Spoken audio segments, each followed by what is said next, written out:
Good morning, everyone. Welcome along to this first operations and monitoring meeting for this triennium. Can I just make some opening remarks, please? As Chair, I welcome you to the Operations and Monitoring Committee. To clear the meeting open, can I remind councillors and staff that this meeting is being recorded and live streamed, and that the recording will be archived and made available on the council's website within 2 days for a period of 3 years.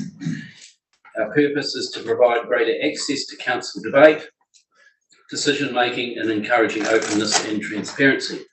I'll also remind you all present that local government decision making affords no protection to councillors, council officers, and the public, or comments made during the meeting that are subsequently challenged in a court of law and determined to be slanderous. Councillors who are on Zoom, remind you keep your cameras turned on. Where possible, raise your hand if you wish to speak, and keep your microphones on mute. To councillors in the room, good morning, welcome along. Can I remind you to use your microphones when speaking so the live stream and those on Zoom are able to hear you. Welcome to staff, members of the press. Apologies this morning, I've got apologies from Chairman Leader and Councillor Thompson. Are there any further apologies? Happy to move. Happy to move. Thank you, Councillor Von Danielson. Seconded by Councillor Nees. All those in favour, please say aye.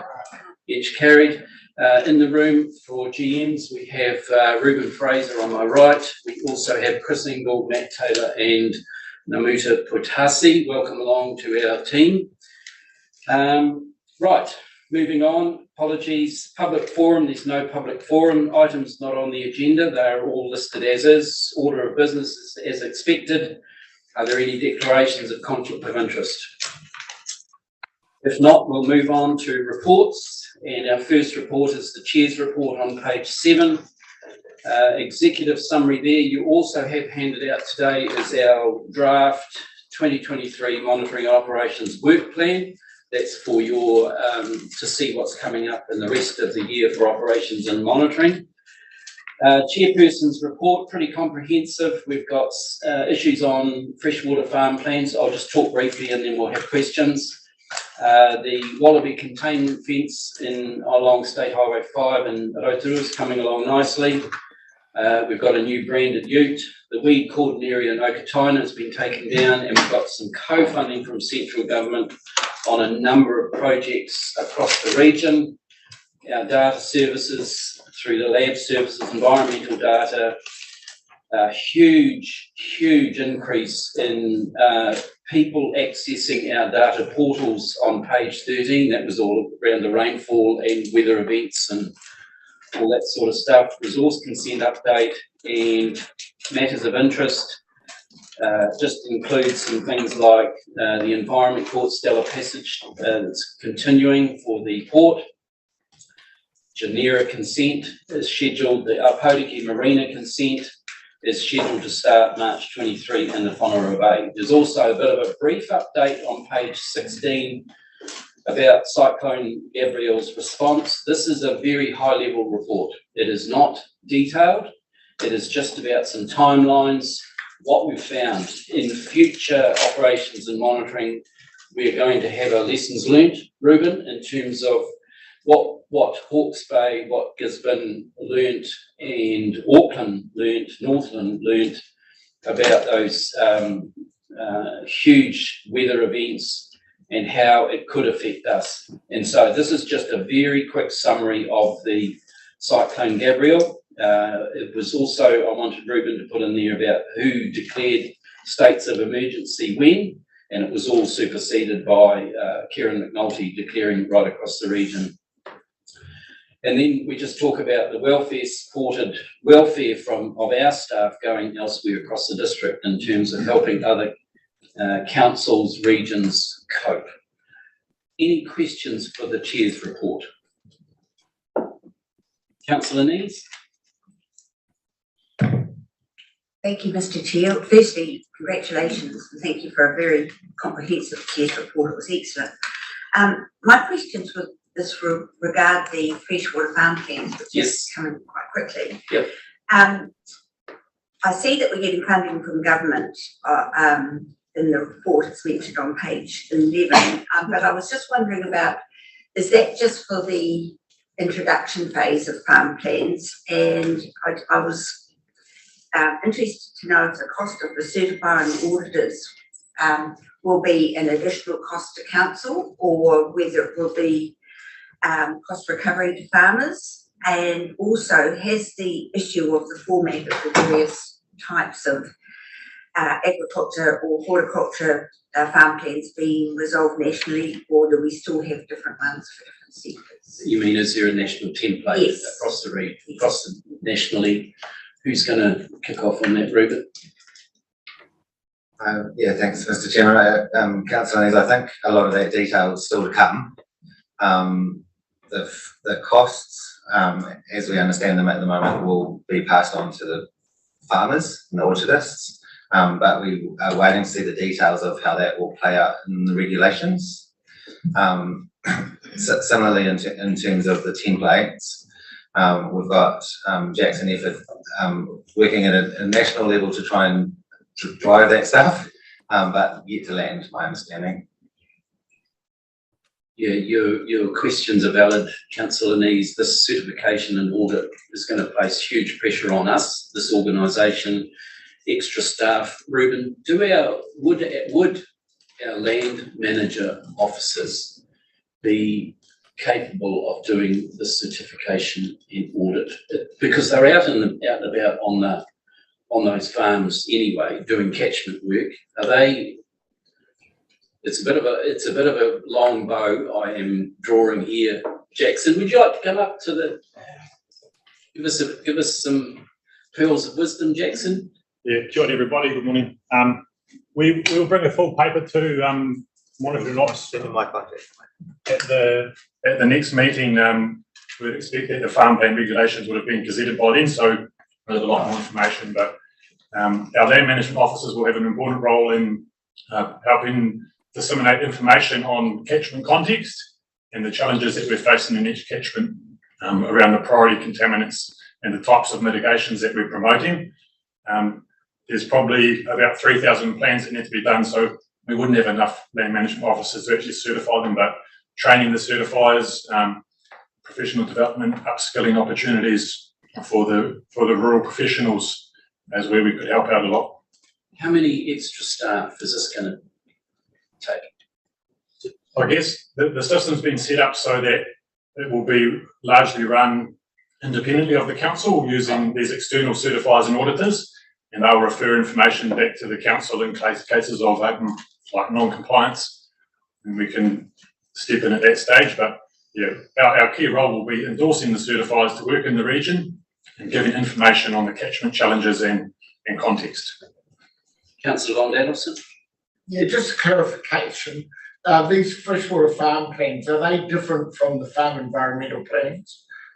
Because on the weekend, Dairy NZ told us that they currently have 7,500 farm environmental plans completed across the country. That's in the dairy industry.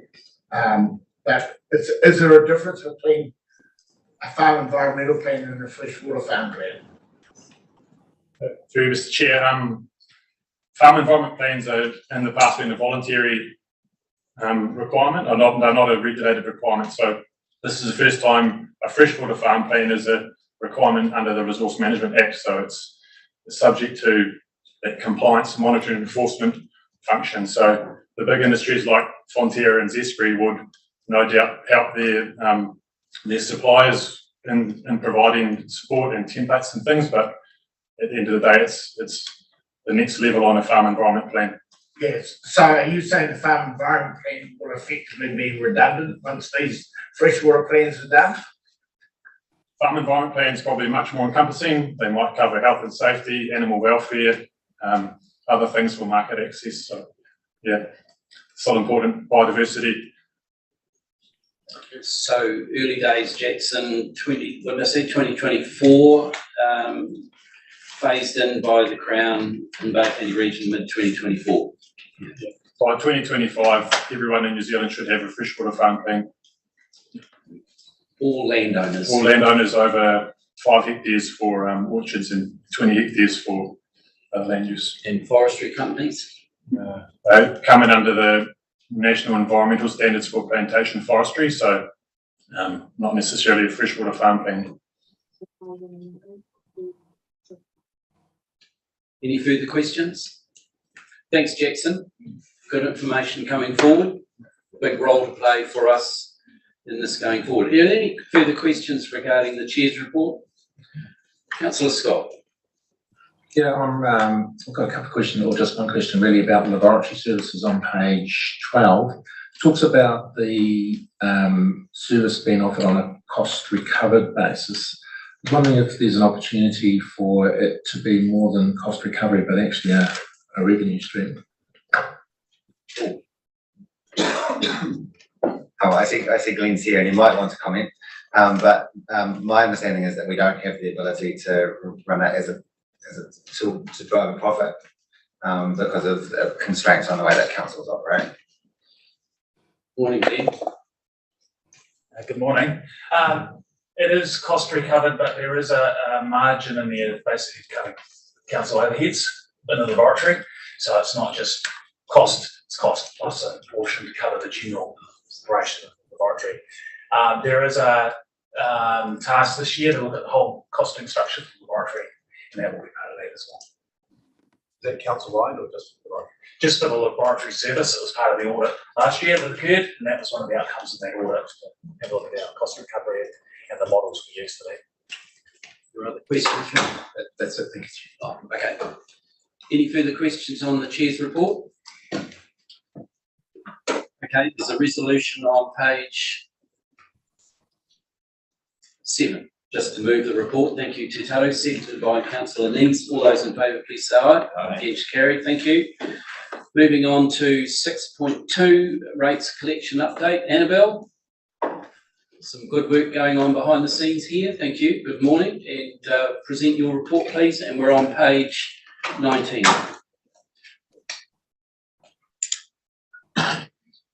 Good morning, Mr. Chairman and councillors. Oh, Joe? Yes, I would just like to introduce you to Jo Hi, Pelly. Joe. So Jo is our rates team leader. She Yep. joined us about a year ago now and has been a huge asset in terms of establishing our new rates collection service. So this report is the first of regular reports we'll be bringing to this committee on rates collection service and its performance. Since the report was written, we've collected another $860,000 over the past few days.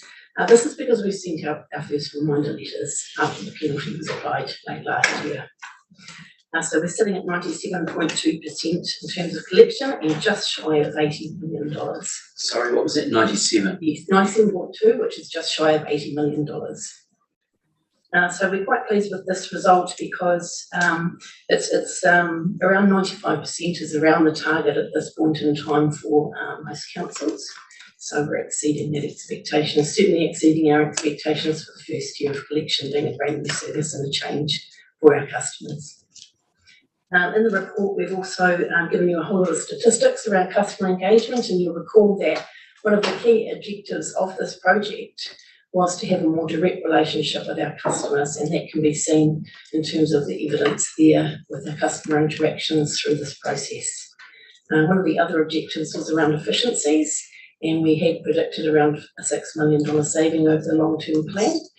We've now recalculated that with the actual known costs, and it's looking to be even better than that at $7.1 million.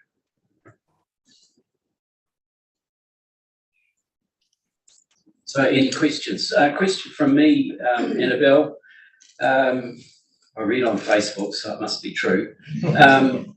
Papakainga was overcharged. Did I read that it was overcharged and there's a credit going to houses at Papakainga?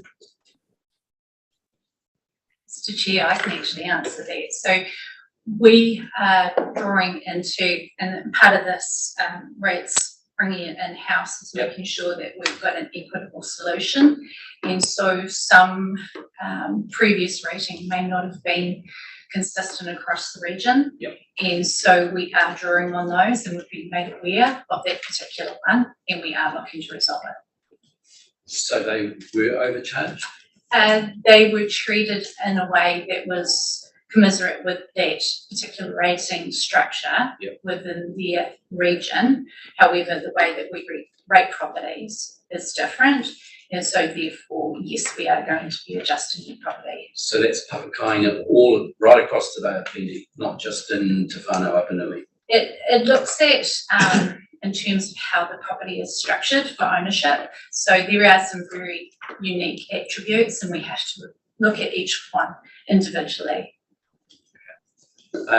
Councillor McDonald, McMillan, and then Crosby. Councillor McDonald. Thank you, Mr. Chair. That your question segues into my question about the rating system that we're looking at for multiple owner act. And I see that staff are looking to introduce our own methodology of rating multiple land. My concern around that is that existing multi-land owners have obviously followed the structures of the TLAs. Given that there has been an incident around the Papakainga that's just been raised by the chair, that is my concern, is that then how do you have a common structure along the whole region when it is a given that each TLA will differ in each? What that, in my mind, creates is a nightmare for those multi-land owners. So, yeah, I applaud that council are looking at their own rating structure, but I guess you've still got to look at the structure of the TLAs to have some commonality of what those current landowners are currently looking at. And if we're going to have a situation where our rating system is going to penalise some differently and that they're having to pay more, we have to really look into the methodology that we're using. So I guess that I'm just signalling that could be a concern around how we come to decide what our structure is going to be. Through you, Mr. Chair, yes, through our rating policies, we will be reviewing all of these charges. And one of the things that Charlie Kaituku Tuhumātua Awhina Māori is dealing with is collaborating with all of the TAs to try and get some more consistency across the region for that very reason that we don't want confusion with our ratepayers. However, we can't control what the TAs do, and if they decide to do something different to us, then we still want to be consistent across the region and fair and equitable. So, just one more, because the other dilemma that will arise is the rate remission policy. Because now that Māori landowners have to look at two structures to apply for rate remission, that's going to cause a dilemma if they're streams apart. Because, you know, they're dealing with one block of land, a TLA and a regional council who may have different rate remission policies. So, you know, I can see that being a nightmare, being a landowner myself. yes, that's right. And one of the things we want to do is try and get that consistency with our TAs and have a one application process so that we're not having to apply to both. So those are the sorts of opportunities that we're looking at with our TAs. Byron? Thank you, Chair. Just in response to Councillor McDonald's comments, one of the things elected members will be privy to in future LTP workshops is a review of the rates remission policies. And that will look at the principles upon rates remissions applied by TLAs across the region and Council's context for the principles it wants to base its remissions in relation to the topic you've just raised. So that opportunity for Council is to consider that as part of the LTP program. Thank you. Councillor McMillan? Kia ora. I'm just wondering with the sort of community engagement aspect, when people are visiting the offices, are you capturing other questions they may have outside of their rates? And yeah, where do we get that data in terms of what's trending in? Are they asking more about what we do as a council? And yeah, how do we capture all of that? Thanks. Through you, Mr. Chairman, yes, when customers come in, the service centre have sort of we call wrap-up codes where they can, say what the customers come in for. I don't know, and Rachel might be able to answer this when she does her customer services update, whether they do multiple for one customer at the time, so that you can see that they've also asked about other instances. It's probably more a bit anecdotal in terms of the experience at the front desk, but certainly on the phones we can analyse that because we have the CRM system and there might be multiple questions in one particular inquiry. Yeah, so I'm just wondering whether we can, sort of analyse that and see where people are really, where the rubber hits the road in terms of a knowledge gap with the community, and then we can focus on, okay, they really don't know this about us, so they're asking a lot of this or that. And yes, our comms team have been heavily involved in the process in terms of the establishments of the rate service, and we have been analysing those regular questions that come in, and Joe's been having stand-up meetings every day with the Customer Services Centre through the implementation phase, see what the common questions were that were coming up, and then we designed our responses to address some of those and put more information on the website in those particular areas. So we have identified through the process what common questions are coming up. Oh, thank you. Come back to you. Councillor Crosby and then Nees. Crosby? Thanks, through you, Chair, Annabelle and Joe. First of all, I want to recognise the size of the project, the complexity of it, and the amazing amount of work that the whole team did. So congratulations for that. What I'd like to see in reports is some of the challenges also that you found. And the people that contacted me were around the communication. Despite our best endeavours, they didn't know what was going on. But the biggest and most complex one was those that had existing direct debits to pay both the TLA and regional component parts of their rates. And that really threw them.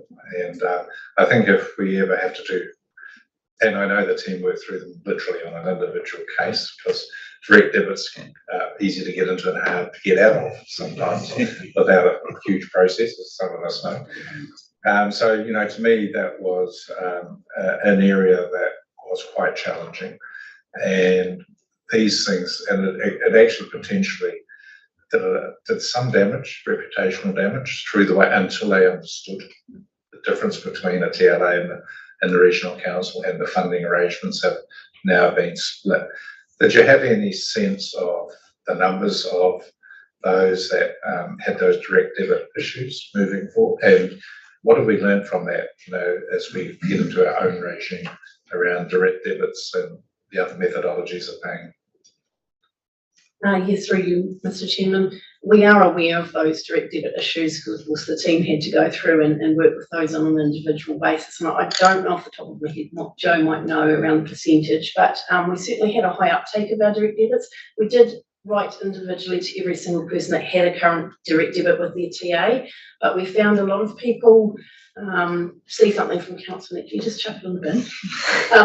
We didn't know of any other way we could do it. We did lots of communication in terms of media, advertising, billboards, all of that sort of thing, as well as individually write to those customers. So, we always knew it was going to be a challenge, but we did have a high uptake of direct debits. So there was a small percentage that it affected in that way, yes. Yes, the learning is communicate. Councillor Nees and then Councillor McDonald and then Councillor White. Thank you. One of the benefits of collecting our own rates is the ability to interrogate and analyse our own data. So I'm wondering if we'll be able to receive a report on the emissions granted area by area and by land ownership as one example. And also, I'd be very interested to see what the rates value of the Crown holdings would be if they were rateable. Would this also be possible? Because I think this is a very live discussion that we need to have with government, particularly with issues that we're seeing around flooding, etc. And a lot of the water is coming off Crown land, and yet we can't recover any costs from them. So just something to think about. Joe? Through the chair, yes, we can certainly, any requests that you have, we would be happy to look at supplying that information and putting it up to the next monitoring and ops committee report. Councillor White. Tēnā koutou. Māori land and rating of Māori land, there's a lot of history of that land, Māori land being taken as a result of failure to pay rates, and some have called it a land grab, and it's a complex issue. I was the chair of a farm that took under its wing a group of landowners who were struggling because of the multiple ownership of their land, and brought it into the farm and portioned in shares and took over the rates. So there's a desperation out there to ensure that not any more Māori land is lost as a failure to pay rates. So I wish you well in terms of trying to find solutions for the multiple lands out there, because it is a very sensitive issue for Māori.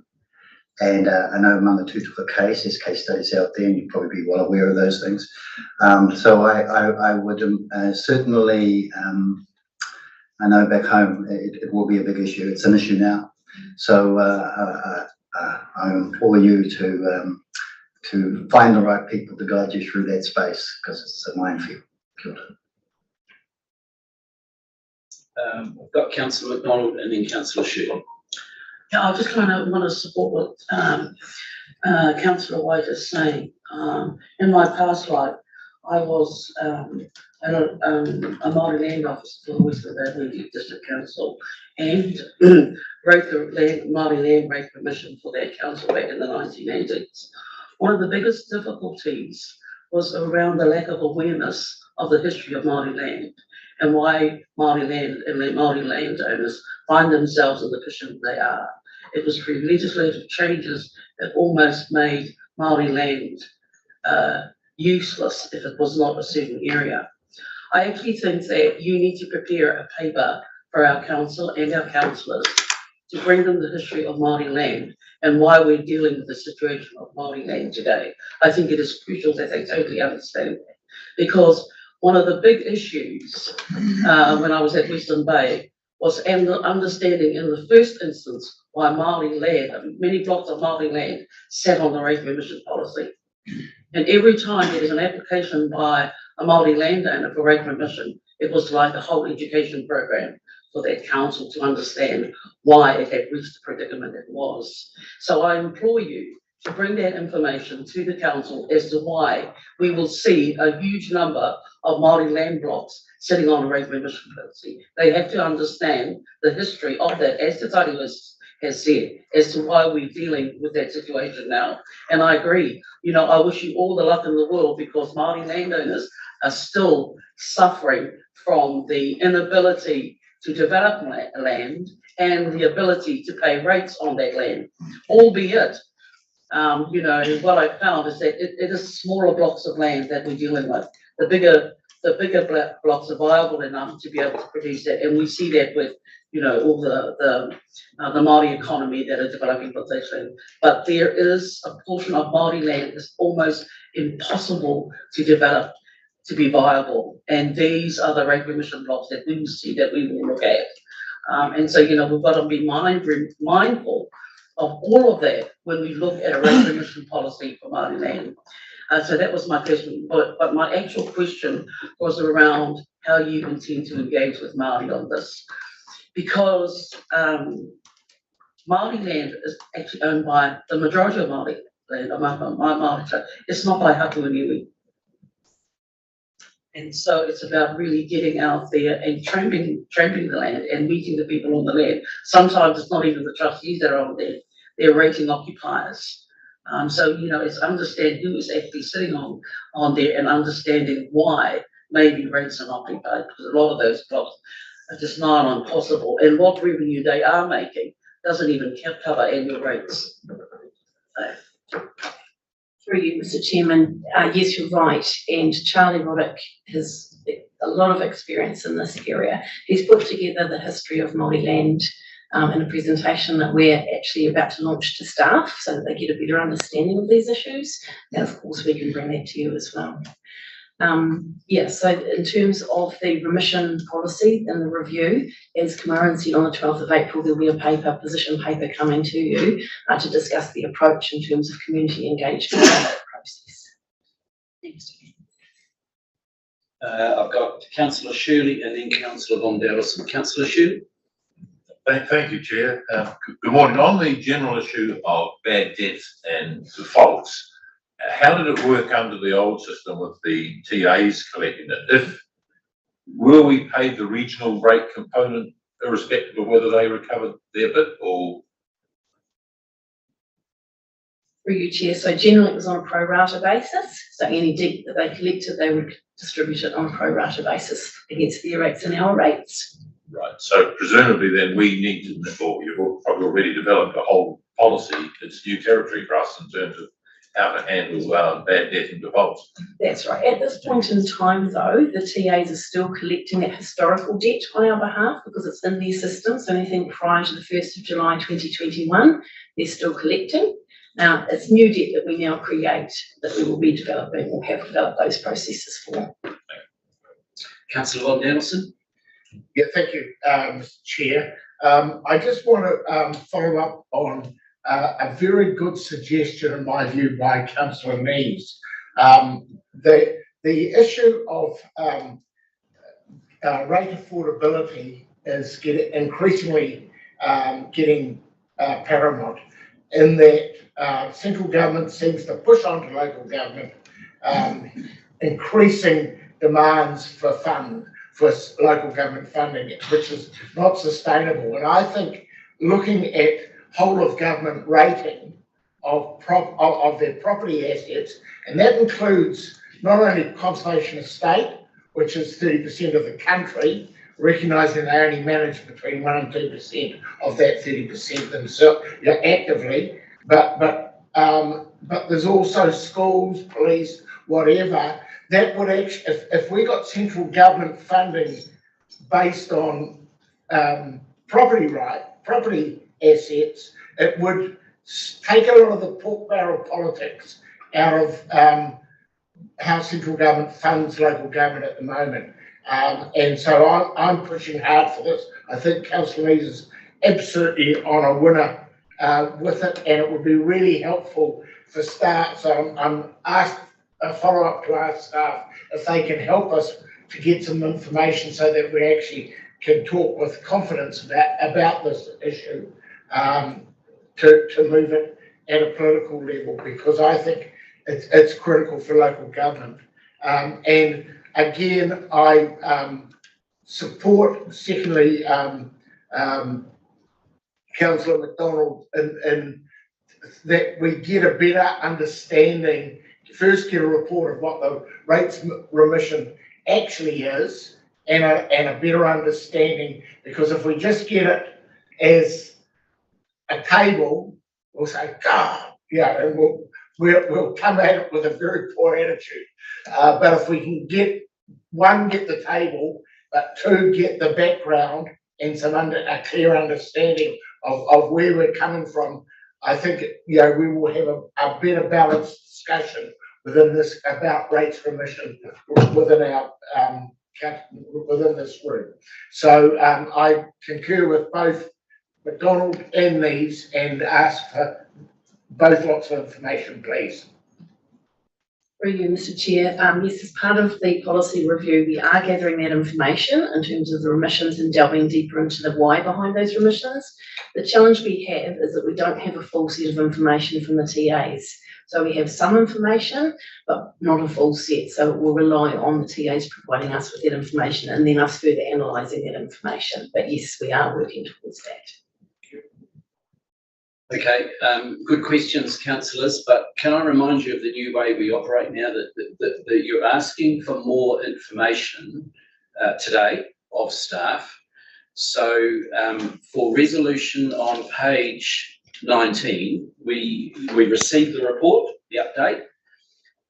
There has to be a number 2 requiring the information for the councillor needs requests in terms of Crown funding, Crown ownership, rating, all that sort of stuff. So Ruben, you've got a resolution there And then Councillor McDonald has asked for some more information on remissions of Māori land. Councillor McDonald, are you happy for that to go to the remissions rather than operations and monitoring? It'll go to the, when we talk about remissions for there, as opposed to coming back to operations and monitoring. Are you happy for that to happen? Yes, so long as we get the information across the table. Okay, right. Ruben, you have a couple of resolutions that we need to add to on page 19. Thanks, Mr. Chairman. And I've tried to capture the conversation so that we are clear with what staff are going to follow up on. And I guess first just noting that information will come back to council through the LTP process about development of the new remission and postponement policy. But we will report back on remissions and postponements. And number 3. That's number 3. The next time we come back to this committee. Yeah. In addition to that, report back on Crown-owned land and what the value of those rates would be if they were rateable. And report back, and I've sort of captured a bunch of actions in relation to multiply owned Māori land. And what I heard was a history of multiply owned Māori land and why this is a significant issue, so that we understand that. And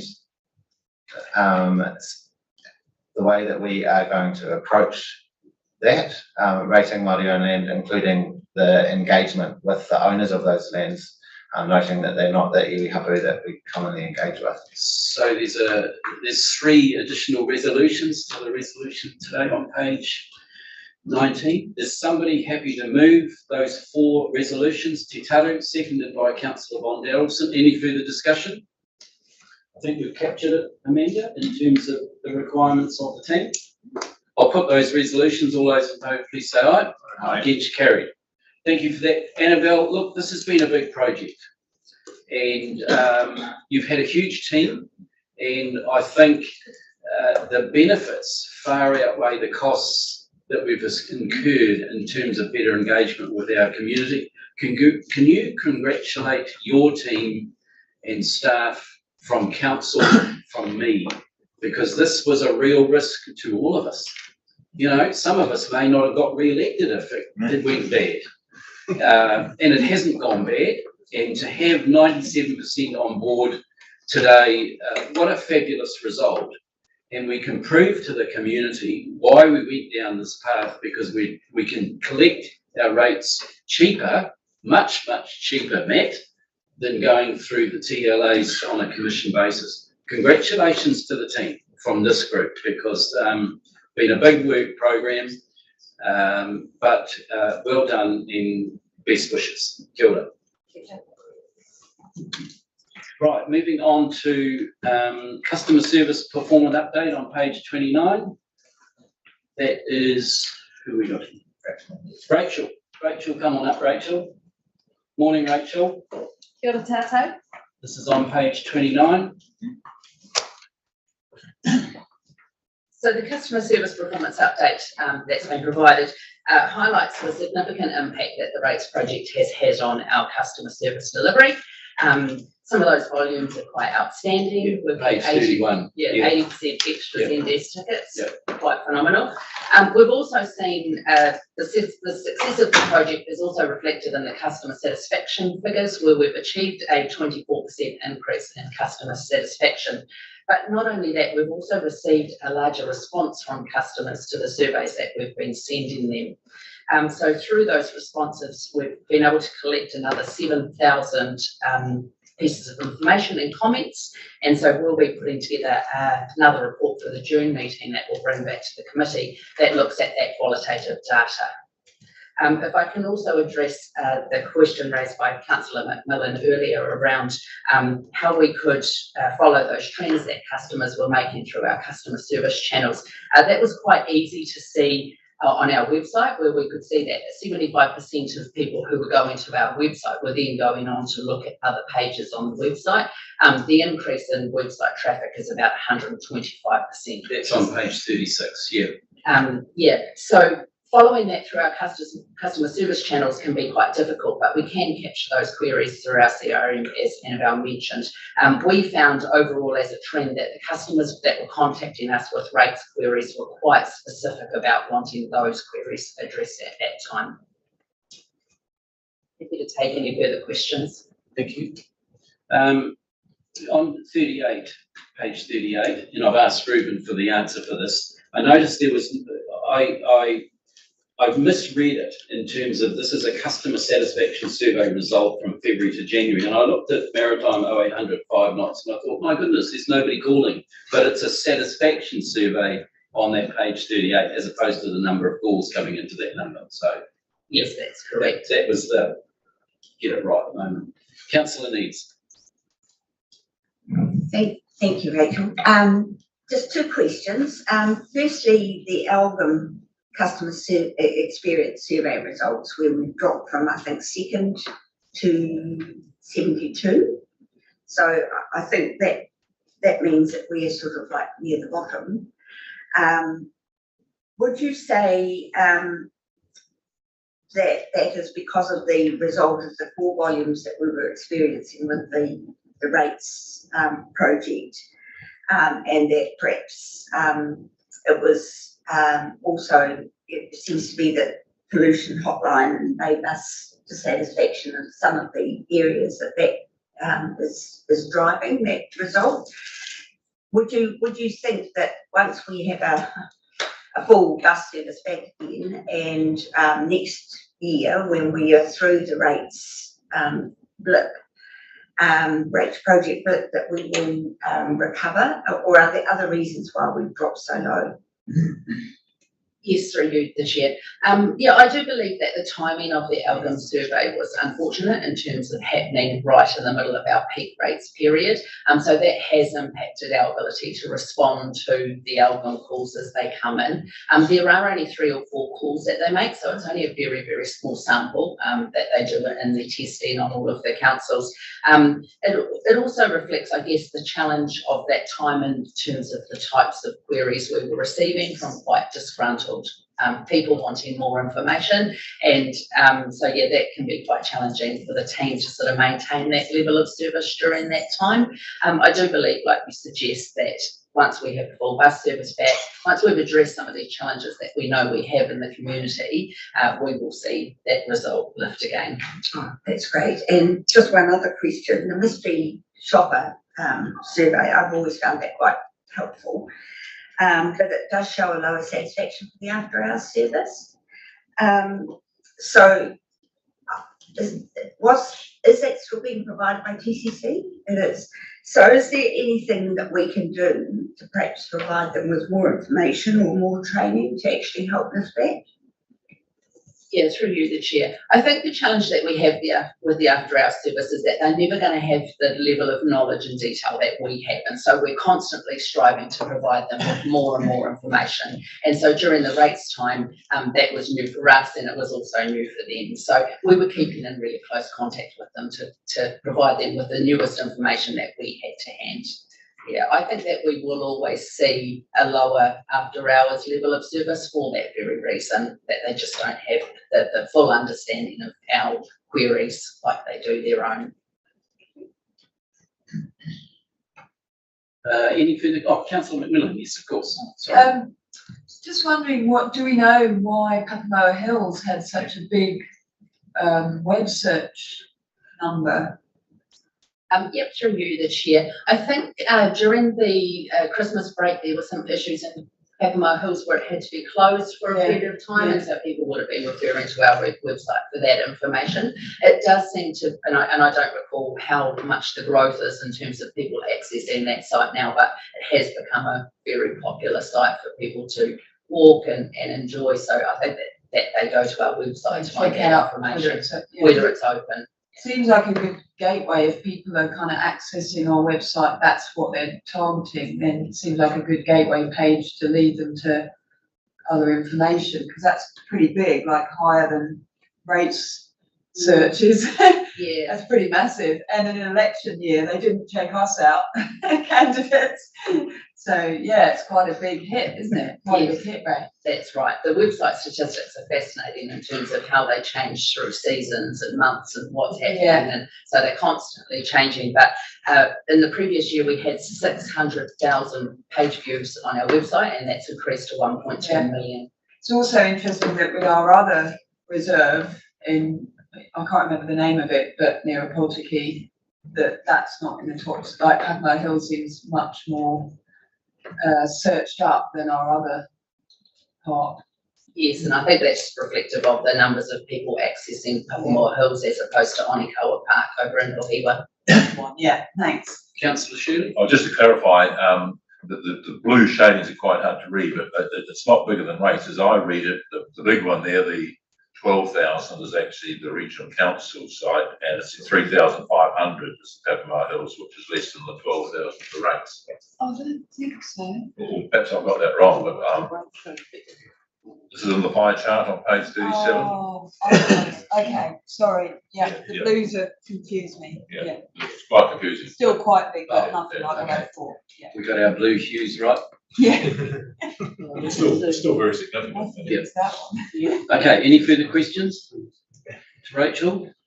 No, there's a resolution on page 29 that we've received. Oh, Toy, you happy to move? Oh, Councillor Crosby second. Any further discussion? I'll put that resolution. All those in favour, please say aye. Against, carried. Thank you, Rachel. Keep up the good work. Moving on to 6.4, which is our climate change quarterly report, Mr. Newman. And we have 3 presentations here. This is on page 42. Could you please introduce your guests? Good morning, councillors. Well introduced guests. So on my left is our new Corporate Sustainability Officer, Baptiste Natal. Baptiste, good morning. We have Dr. Josie Crawshaw, who you'll know, who is presenting as well, and we have Stacey Linton and Oscar Nathan from Tourism Bay of Plenty, who are also presenting for you. I'll just do a quick introduction, and we can get into the presentations. This is the first of the climate change program reports to the new Monitoring Operations Committee, so it's good to be here. Some things to note: we're moving to quarterly reporting to you this term. Last term it was 6-monthly reporting, so we're reporting more frequently and in more depth. Going back to your opening comments, Chair. We have a report which has some highlights from the last period. We've also got a dashboard which shows each project and progress that those projects are making. And we have presenters for some of the highlights for the last quarter. What we'll do is we'll do our presenters first, then we can look back to the report and questions and comments. Perfect. From there. Which one's going first? Tourism Bay of Plenty is first. Mr. Welcome. Nathan. Oh. But we'll prioritise our external visitors. Please come up. Mr. Nathan and Stacey Linton, that's correct? Yep. Welcome along, Oscar. Kia ora te tiamana, Kevin, me ki rā kai kunihera, tēnā koutou katoa. I'm just embellishment for this presentation, really. It's really Stacey and her team that have been driving this program, and I just really wanted to acknowledge the fact that back in 2019, Tourism Bay of Plenty was one of the first regional tourism organisations to start on the regenerative journey. And the support you have given this program, which Stacey will outline, has really enabled us to pick up on that and be a first mover and take it from the rhetoric of a strategy and chat to actually implementation on the ground and across Te Mana Nui Aotearoa, which is awesome. So yeah, just really wanted to thank you, and if you ask any easy questions, I'll be able to answer them. Hard ones I'll pass to Stacey. Yeah. Good morning, Stacey. Just bring that closer to yourself. Thank you. Is that better? Yep. Awesome. So to start with a bit of context for you,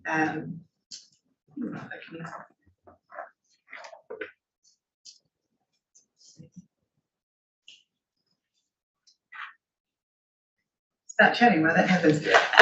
So Tourism Bay of Plenty's strategy for our destination is Te Hā Tāpoi, or the love of tourism.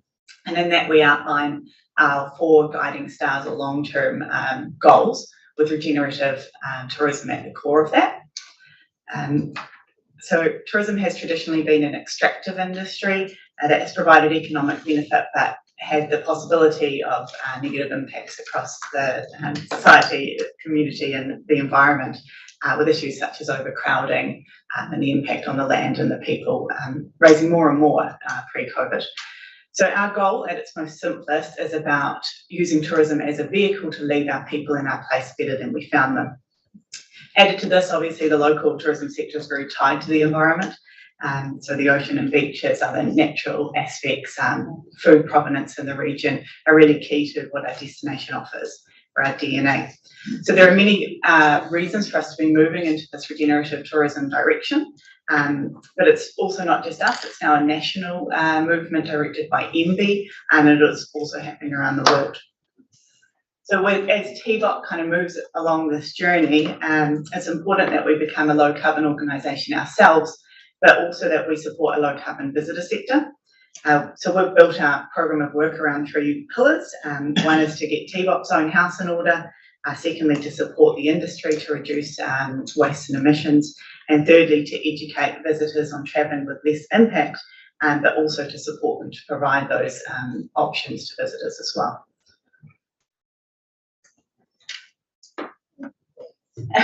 So our goals are very much aligned with regional council goals as outlined in your climate action plan.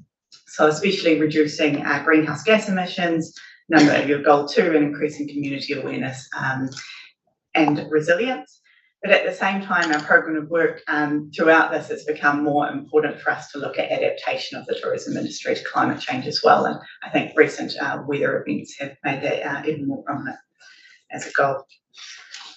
So what are we doing in this space to make this happen? When we first started thinking about what TBOC could do to encourage a more sustainable visitor sector and to meet these goals, we knew it needed to be something hands-on and practical and tailored to each individual organisation in the sector. So we've put together a short program focused on the visitor sector organisations and encouraging them to embed sustainability actions into their businesses. So while regenerative tourism is the long-term goal, we really needed to start at the sustainability space first and move in that direction. So it's got a core environmental focus, but it is a holistic program. And it does cover financial sustainability, the visitor sort of satisfaction and community focuses as well. So COVID has obviously been super hard on the tourism sector, and we need to meet those businesses where they're at. For some it is about survival in the first instance and then moving down that chain. As Oscar noted, we are very thankful to Regional Council for providing funding to enable this project for 3 years. It gives longevity and consistency to the program, and it allows us to take 100 businesses through this program over the course of that time. We brought on Delivery Partners Tourism Industry Aotearoa as they have had some success with a similar program in Wellington prior to starting with us. And they bring a huge amount of tourism experience and knowledge to this course as well, which has enabled them to really connect with the operators locally. And EnviroHub are also helping deliver as well. To touch on really quickly how we get our tourism sector to participate. So it has been a bit challenging, not because of the kaupapa necessarily, but because of what they're facing at the moment, kind of coming out of COVID, resource constraints and so forth. So we touch on 3 main areas. The first one is, obviously it's the right thing to do and it's really urgent, or becoming more urgent. But secondly, we know that visitors and consumers want it. There's research to that effect. They want to look for sustainable and environmentally friendly options when they're travelling. So it makes good business sense, and it also aligns with government targets. So thank you to your generous funding. We have been able to provide this for free to these operators as well. So it's a great opportunity for them to get involved. The course itself is 12 weeks long. The time commitment for the businesses is about 12 to 15 hours of kind of face-to-face time with the facilitators, and any additional time that they choose to put in is up to them, which most do choose to do because they want to implement more actions. The course starts with a launch and then a 2-hour on-site one-on-one session with the course facilitator. So that enables the facilitator to really learn about that business and understand what's going on. And they then go back and develop a bespoke action plan for that business that sets out kind of a few pages of actions that business could undertake. It's up to the business to then go through it and say, okay, what's my low-hanging fruit? What can I achieve quickly? What are going to be my long-term goals? And so on. And then throughout the course, we touch base with those participants online and do sessions on carbon measurement, supply chain and waste management, on the Te Āki Promise, which is a national program to encourage visitors and tourism organisations to care for New Zealand, and other topics as they arise or might be of interest to that particular group. So far, we had a goal to get 20 organisations through last year, 40 this year, 40 next year. We've so far had 27 organisations graduate, and there are 13 underway. And we are looking to launch in Whakatane next week with currently 17 recruited and hoping to get another 3 or 4 more into that group.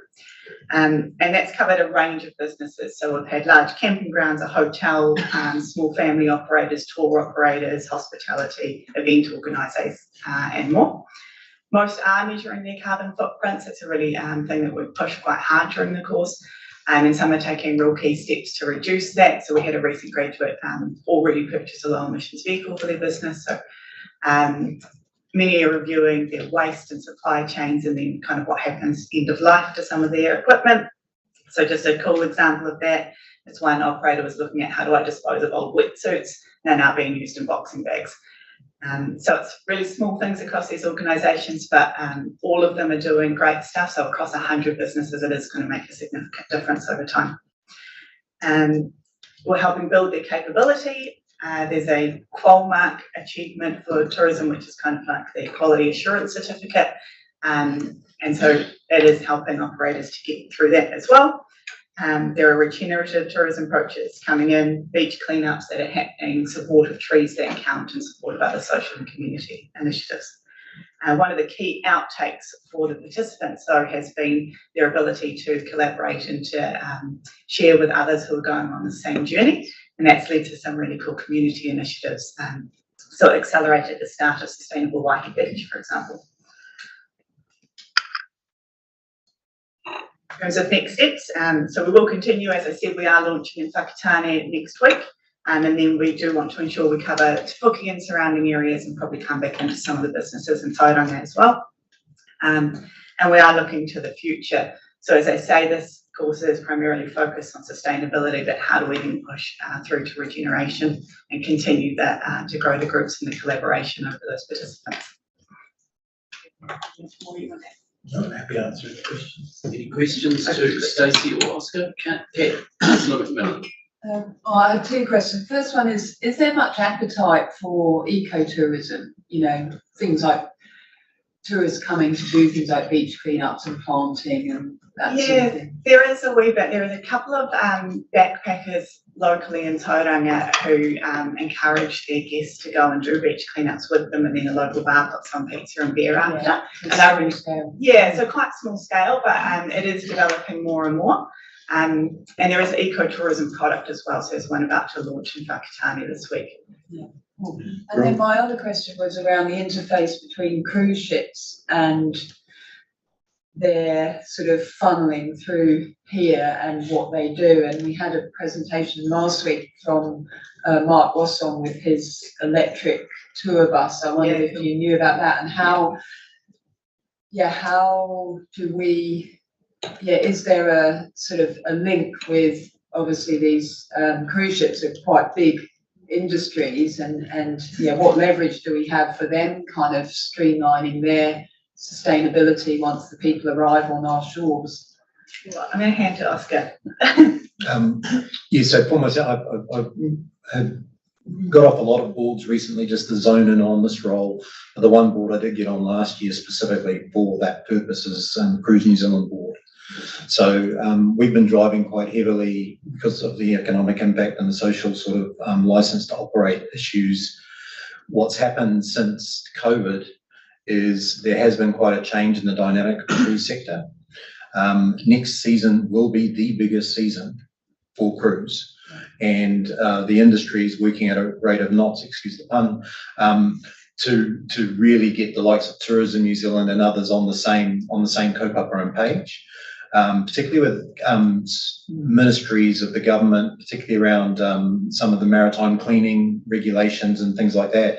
And just a little bit of info inside, sort of, that doesn't get communicated, is the reason why some of the cruise ships are sort of being turned away, and it's a catch-up issue, is one, many of them weren't during COVID, they were pretty much parked up.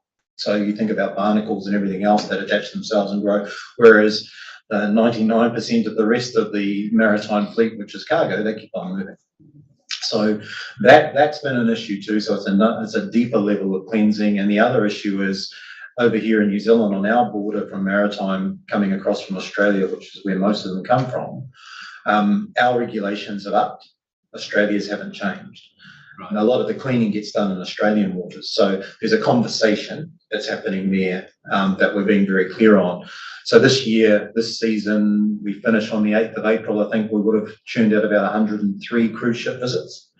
And we are very much working with the Port of Tauranga to understand how we can better prepare for the next season.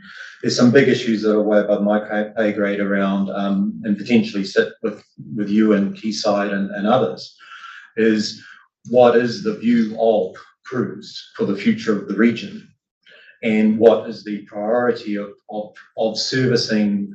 So it costs us quite a bit of investment to squeeze a 40-foot container onto the port in and around Kiwi Fruit, who aren't that happy, because there still is very much an operating port. But we could make a massive statement by actually having a very good and dedicated cruise terminal, or a facility that's shared with community on Coronation Park that is used maybe 100 days a year for cruise, but is used for everything else during the rest of the year. That could really allow us to make a statement, not just as the gateway for Tauranga and the coastal bay, but as we know, stretching into other parts of the wider region. So that's a conversation that we're having. In terms of Mark, we met with him 2 weeks ago, I think it was. 2 weeks ago, he's the sort of guy you meet with him, you think you're going to get out in an hour, and it doesn't happen. But absolutely acknowledge massive talent and skill sets. We put him in touch with Priority One, we put him in touch with the port in terms of starting to have those conversations, and I've also given him a letter of endorsement and support around, been very clear, we don't have the funds, but we have the will to see that happen. So your question around his initiative, particularly around the transportation off the port don't want people on their port, it's an operating port. The idea of having a electronic double-decker coach, or a fleet of them, that can move people to, say, Coronation Park in the interim, even though it's not that far, or go around the other way, or even start transportation options into the CBD or whatever, it would be fantastic. We're only doing what we can control at the moment, which is we've been working with Main Street, downtown Tauranga, Main Street, to reaffirm the ferry service that's been on over cruise season. So we've been working in that space, and we're really keen to keep those sorts of things going. But we're across Mark. Cruise is a massive one, and in their boots and all. Councillor Scott, White, and then Von Delson. A couple of questions. Just to comment on the massive statement about an extra building. Wouldn't the massive statement be that the biggest impact on greenhouse gases is people actually arriving here? So if we're going to put a cruise terminal in, that's a massive statement saying we don't really believe there's a climate emergency. We're encouraging people to use more greenhouse gases and coming here. I'll just leave that hanging. I can answer that if you want. I think in fairness to the aviation sector and the cruise sector, as much as the aviation sector, they've got a target by 2035 to reduce their carbon emissions by 40%. There's scrubbers and things that are being used at the moment. So yes, that is a default position to go to, and I'm not trying to create an argument for the very people that we're wanting support from. But I suppose that is part of that conversation. That is the conversation. How serious is the region to be a region that wants to host visit? Because at the moment, we're working with the Cruise Association and a lot of the cruise maritime people. As an example, we've said to the port, no more triple ship days. So they've reduced down to 2. And we're saying, well, beyond that, there's that impact of economic and there's that social. So I suppose it is a big conversation, but yeah, as I said, they are doing what they can. Just define triple ship dates. Sorry, so some days you get 3 vessels in one day. So this summer, I think, based on weather, inclement weather and being diverted from other ports and tides, I think there were maybe 1 or 2, but they weren't planned. But previous seasons, they used to actively take triple ship days. We've said, no, that's not sustainable. So, what does really excite me about what you've been talking about, though, is the waste minimisation programs you've got. And just thinking about the program that you've been putting the organisations through, I wonder, do you talked about graduation. Is there a sort of a post-course assessment, if you like, where you have some measured criteria that reports back to yourselves so that you can sort of see what there's always a rush of excitement after any course, isn't it? And then what's it like, months and years down the track? Do you track that and understand how the long-term impact is? It's a good question. We are relatively early into this phase. We are, however, working with Suzanne Beacon, who's like a thought leader in regenerative tourism or regenerative literacy at the moment, to work out how we do a bit of a long-term measure around that to see what the change is and kind of people's understanding and literacy around sustainability and regeneration. Start of the course and then at the end of the course and then 3 months down the track. And we do hope to be able to build some long-term kind of collaborative opportunities into this course as well, to encourage people to continue on that journey and not just to stop at the end of the 12 weeks. The other thing too is partnering with the Tourism Industry Association, or Tourism Industry Aotearoa as they're now known. That also gives us some longevity in terms of the programs that they're putting in place, because they'll hold people to account through the likes of Qualmark and other things also. So yeah. Just one more, which is about international take-up. So of your cruise liners, but Air New Zealand, your hotel chains, are you getting engagement? So we are looking to our local tourism operators. That's who we're kind of engaging at the moment, but Tourism Industry Aotearoa is trying to do this course on a national level. So we do hope that it does I guess the pilot, and then it kind of rolls out from here. Councillor White, then Councillor Von Barrelson. Councillor White. Tēnā korua, I pai ana ki te kite a tō kanohi anō, Oscar. Oscar, I'm a Rotorua boy. Tourism is very much a big part of Rotorua. And one of the questions I was going to ask is how is this particular program being shared across the region in the context of Rotorua, for example? That was my question too. Yeah, and I think that there is certainly a big reset required in tourism, and certainly in Rotorua. I would say that a lot of the values of this reset are quite comfortable with a number of the Māori tourism operations that are emerging out of that space. I can qualify that by saying our little farm runs a farm tour operation that sets in the well-being focus of social, cultural, economic, and environmental prosperity. And we've had full bookings through this particular period, and it's small, but it's actually what people are wanting. So it sets in light of what you're saying there about a real reset and what the demand is for a more environmentally friendly experience that the rest of the world can come and see. So my question really was about that impact of resetting this. I like your program. I think a lot of our tourism operators in Rotorua and the surrounding district could do with this and to embed it in their thinking.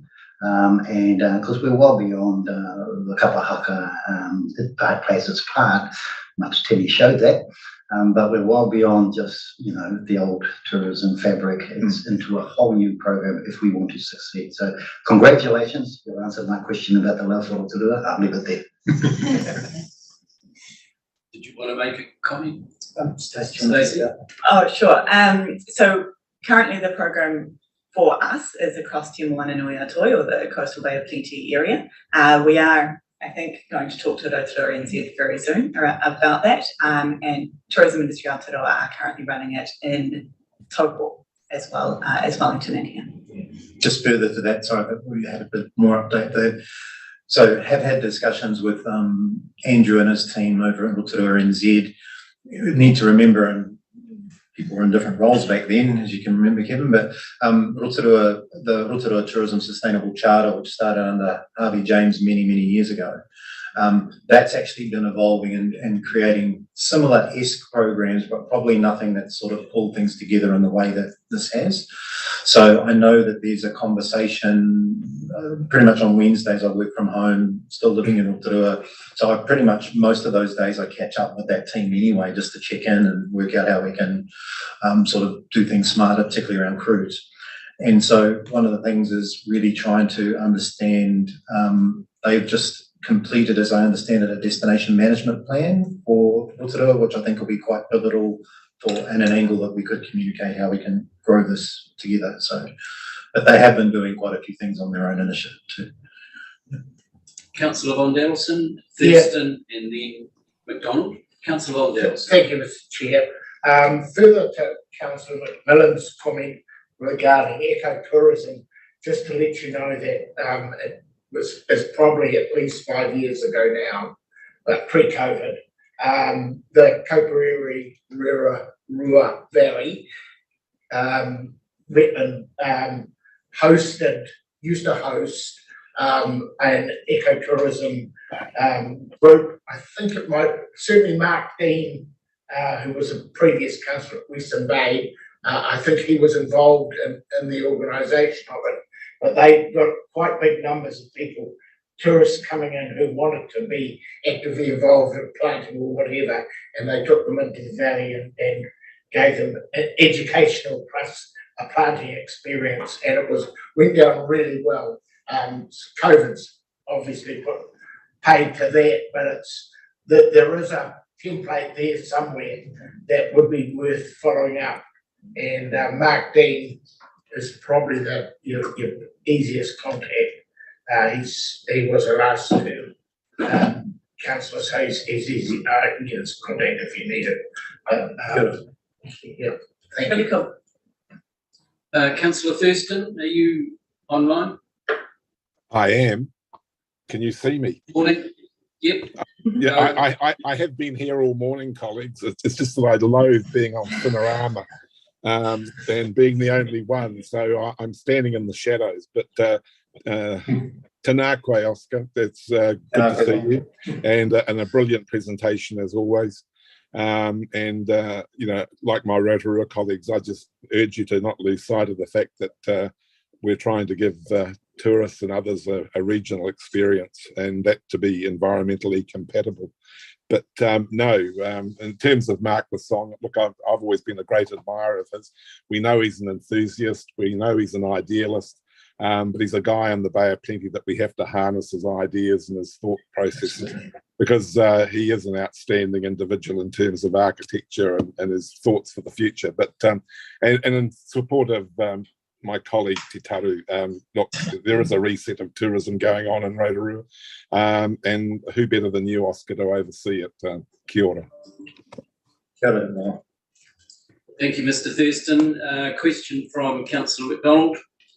Kia ora, Paula. Just a question. I just want to know, you know, what is the Bay of Plenty landscape looking with the participation of Māori organisations and what you're doing?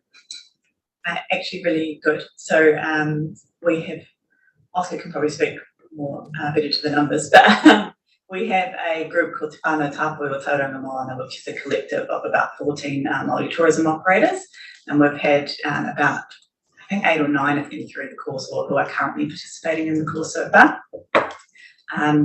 And we are going to Whakatane next week, as I said, and I think that there are a couple down there who are joining us, and Ngāti Awa Tourism is joining in as well.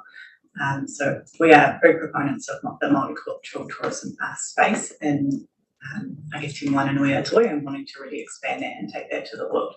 Oscar can probably speak better to that. We've also got a pocket in, with Rion Taunui in Waihi Beach that we're working with, another pocket in Maketu, so we're working with Dion Muir and the girls, Casey and Karina, in terms of that whole historic perspective storytelling of Maketu, which isn't told to the degree it could be.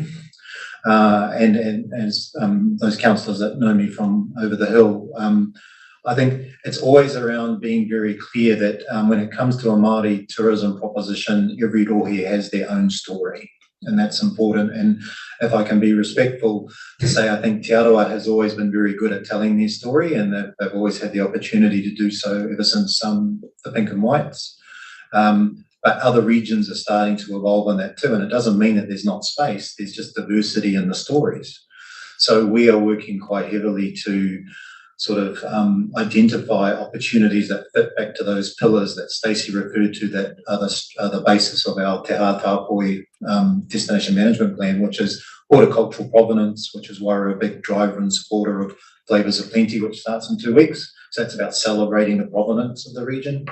Natural landscapes, which sort of goes hand in hand with Māori culture. So we're working quite a bit across, as I said, the parts of the region I just mentioned, and also trying to bring to life some of our past sites and the previous comment you've had about the popularity of Papamoa Hills and those sorts of things. We've been doing quite a bit of work there with Māori operators that are storytelling there. And then the other one is ocean and beaches.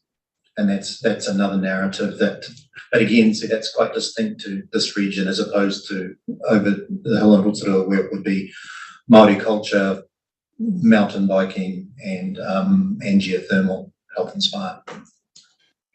Thank you. Excellent. Thank you, Stacey and Oscar, for your presentation. Being no further questions. Right, thank you. Thank you very much. Can you introduce your next? I can. We're going to pivot away from low carbon tourism to thinking about blue carbon opportunities in the region. And so I guess we're trying to give you a bit of an understanding of some of the diversity and depth of initiatives under the climate change program, and also start to, I guess, sow some seeds with you and get and share our knowledge with you in this initiative. There she is. Welcome, Josie. Josie. Tato, bring that forward a little bit.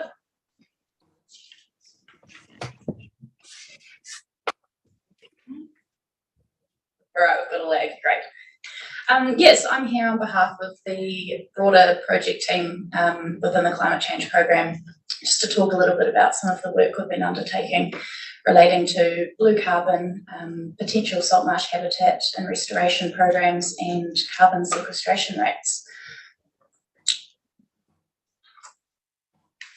So blue carbon is a relatively new term. I believe it was termed about 13 years ago, and it's used to describe those coastal and marine ecosystems that have a really high capacity to capture and store carbon. So there's a whole range of other co-benefits that come along with these ecosystems, as well as carbon sequestration, improved water quality, biodiversity enhancements, and resilience. So the three main blue carbon ecosystems where there's a lot of science to back them is salt marsh, mangroves, and to a lesser extent, seagrass meadows. So the focus of our work is very much around starting with salt marsh.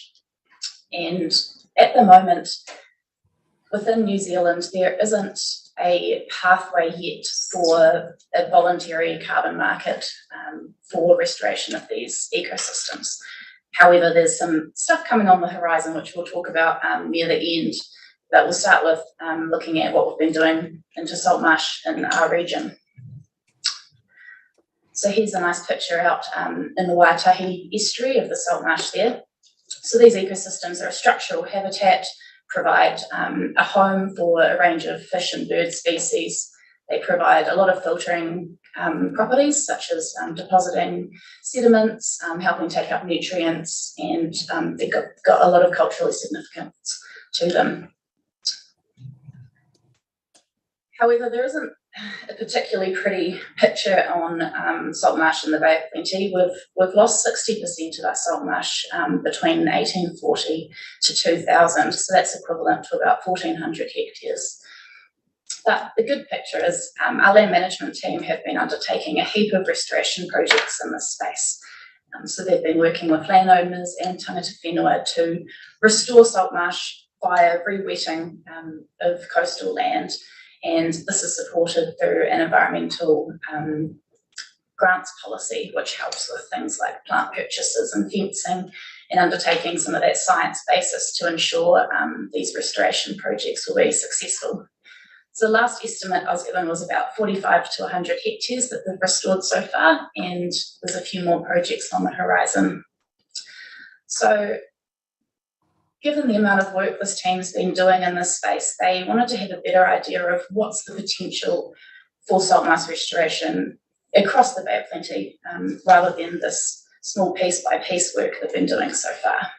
So that's where we got involved and helped with an initial project looking at mapping across the region. So we've used our LiDAR elevation data set for the region and undertaken field surveys of our existing salt marsh habitats to understand where within the tidal zone do these species and habitats live, and map those across the region as a potential salt marsh habitat if restoration was to occur. So here are some of the results from that work. Across the region, there is significant potential, about 4,800 hectares of potential land for salt marsh restoration. And you'll see that we've got the catchments along the bottom there, and those are the surface drainage catchments. So big areas sort of through the Kaituna, Tauranga, Pongakawa, Ohila regions. And you'll also see that Rangataki and Whakatane have quite high numbers as well. However, that is, we've got quite a low-lying land through that area, but no large estuaries. So we'd expect that those would more likely be that freshwater potential for wetlands rather than salt marsh. And the majority of a good amount of that land is in pastoral land use around the edges. So this is just an example of what some of these mapping outputs look like, and these are available in the technical publication appendices, which is listed in the council paper. Yeah. So you'll see in green there some of our mapped estuarine wetlands, and then in the blue is these areas that the LiDAR shows are very low elevation but fall within that preferred wetting height for salt marsh.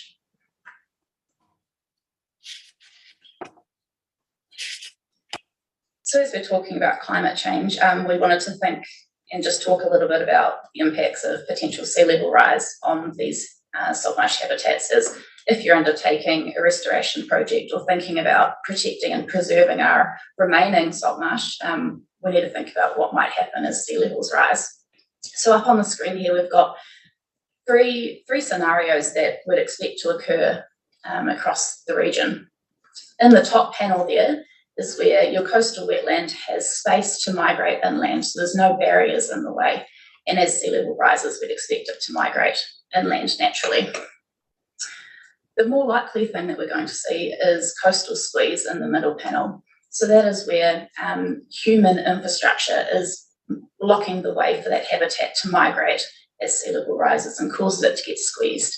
So things like stop banks, a lot of the hard infrastructure around and coastal protection structures around the regions. And then that third scenario is similar to coastal squeeze, but we call that coastal narrowing, which is where your natural land topography is going to block that salt marsh from migrating. So thinking up towards the east coast where we've got really steep topography, that's where we'd expect to see that occurring. I wanted to share one of the restoration projects that are currently underway at the moment.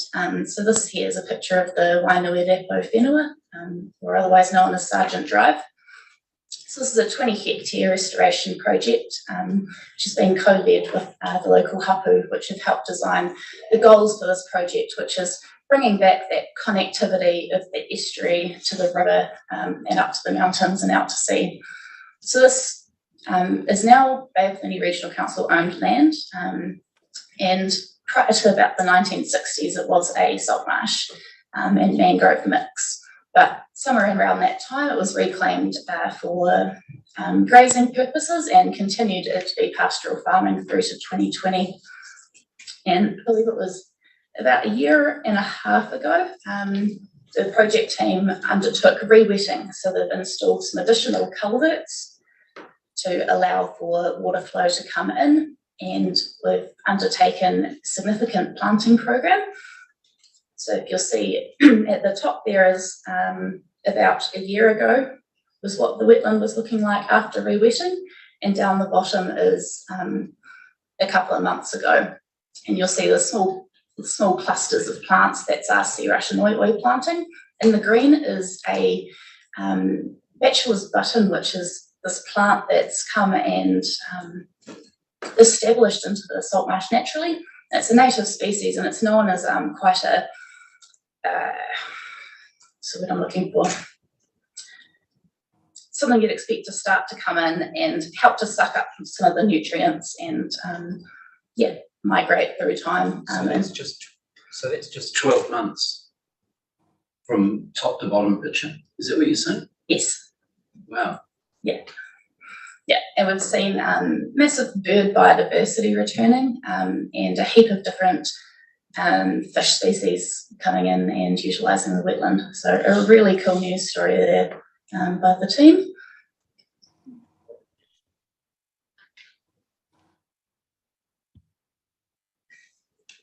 Got it. There we go. So that was that phase of the project, and we're just starting to move into the next phase, which is understanding how much carbon can these ecosystems take out of the atmosphere and store. So what's their carbon sequestration rate? So in New Zealand, there's quite a limited understanding of what the carbon storage potential is of salt marsh. There's two numbers, which isn't very good from a scientific point of view. So there's some big projects happening with NIWA who are undertaking carbon coring to understand what is the potential of these systems in New Zealand. So we're partnering with them, and we're going to be taking some deep sediment cores from across our healthy wetlands to help feed into this project, which is really exciting. So we'll be taking those cores, splitting them in half, and we can look at the carbon down through time using sediment dating techniques to tell us how much time it's taken for that carbon to build up, and therefore what's its sequestration potential. And the hope is that through this project, this information is going to feed into a blue carbon accounting framework for New Zealand. So how deep are you going down with those cores, Josie? I believe they are about 1.5 meters.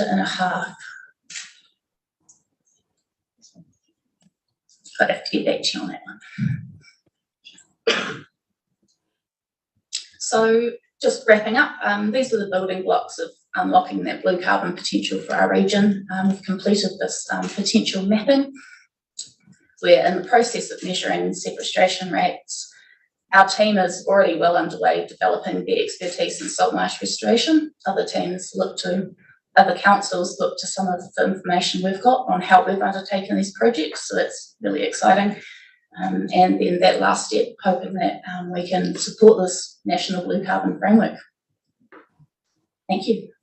Very good. Questions to Josie or Nick? Can I say a couple just to finish? I think that the point of this in terms of the context is around there's real potential in our region. We know in terms of the space, and we're figuring out in terms of what the carbon is. And this is something that aligns sequestration with our natural role around land management and our relationship expertise working with landowners. And if we can get the market levers, if we can get that framework, then that'll change the game in terms of incentivising our people to get on board. So that's part of, I guess, the work we need to do also with central government in terms of that kind of soft persuasion or hard persuasion with them. Thank you, Nick. I've got questions from Councillor Shirley, Nees and White. So, Councillor Shirley. Thank you, Chair. Josie, that was very good, thank you. I noticed the sequestration, the emphasis was on the salt marsh sequestration. I'm wondering, has there been any work or any comparative studies in terms of sequestration by mangroves? There are a couple of values that have been investigated in mangroves. Internationally, mangroves are looked as equal to salt marsh in some regions. You think where they form those massive canopies compared to what we've got here, which is a bit smaller ecosystems. Still a question to be answered, but yes, potentially they form part of the picture. Councillor Neves. Councillor Shirley stole my question, but one of the issues We used to mow mangroves. one of the issues that we have been dealing with is colonisation of the salt marshes by the mangroves. So some differential carbon sequestration between the mangroves and salt marsh would be quite helpful to understand. I think there are some that don't find mangroves quite as attractive, but they do serve quite a purpose with breaking wave energy on the fringes of the coastal edge. So are you actually looking at that differential with the mangroves in the salt marsh? Because we're trying to maximise the salt marsh, but in fact the mangroves are sort of taking over some of their space. Through the chair. Yes. So the regional council working group ourselves are not undertaking that mangrove specific research, but the researchers at NIWA, that is part of their broader program, is they're trying to differentiate and understand the carbon storage across the salt marsh mangrove and the seagrass habitats. So that should hopefully provide a broader picture for us for future decision making.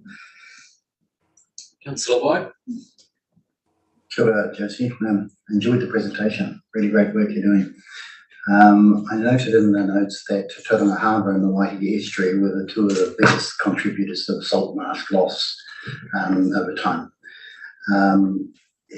In the context of sort of projects in the Waihi Estuary, you know, salt marsh has been seen as a big ticket item to regenerate that again. And at the moment, it's no to mangroves, yes to salt marsh in that particular space. Just a question around the carbon benefits of salt marsh. You know, you're dealing with some landowners who may be giving up some of their land to develop the opportunities for wetlands and salt marsh and so forth and so forth. Where's it sitting at the moment in terms of the carbon benefits and some of the farmers being able to take advantage of that, where forestry takes advantage of it, of course. So where's that standing in the current legislation around all this? I might answer that one. So I guess we'd say probably it's in its infancy. So there's not an actual framework like there is for forestry, for example. So that's the last part there. That at the moment it would be landowners who are doing that work with us on a voluntary basis when they see paddocks getting wet and salty, that they might engage in that with us. But I guess if there's firstly the sequestration, we understand those rates and they can be applied across New Zealand, and there's a good formula for that. And then if there's a framework, whether that's the ETS, whether it's voluntary credits, or whether it's through Hauaka Eke Noa, that farmers can then get the financial incentives to do that work, then I think that will change the game, but not there yet. Just to follow up then, is the farming community, particularly around coastal areas, are they aware of this potential, to your knowledge? Through the chair, just from my conversations with the land management team, I think there's definitely pockets of the community who, are really interested in working with this, and some of the land management officers are getting people coming to them, asking about the potential to restore these coastal wetland systems, understanding some of the carbon credit potential benefits, but also thinking about all those biodiversity benefits. And water quality benefits is probably some of those major ones that's driving it at the moment. Just a final comment. It would seem to me that on a New Zealand-wide basis, there's quite a lot of potential for farmers to scale up their attention to that particular opportunity.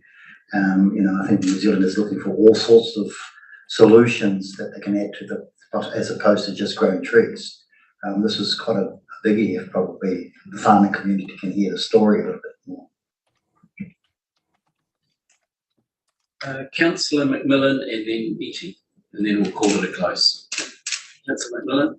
Really, it's not so much a question, but just congratulations. I think this is that sweet spot with biodiversity, climate action and freshwater, nature-based solutions, and I'm fully supportive of this. And as Tataru said, if we can get the settings right, or if, central government can, where it's beneficial for landowners to move into this space, I think, this is where some big action can take place, and particularly in our, obviously, Bay of Plenty being coastal region. So I think it's really exciting, and thank you.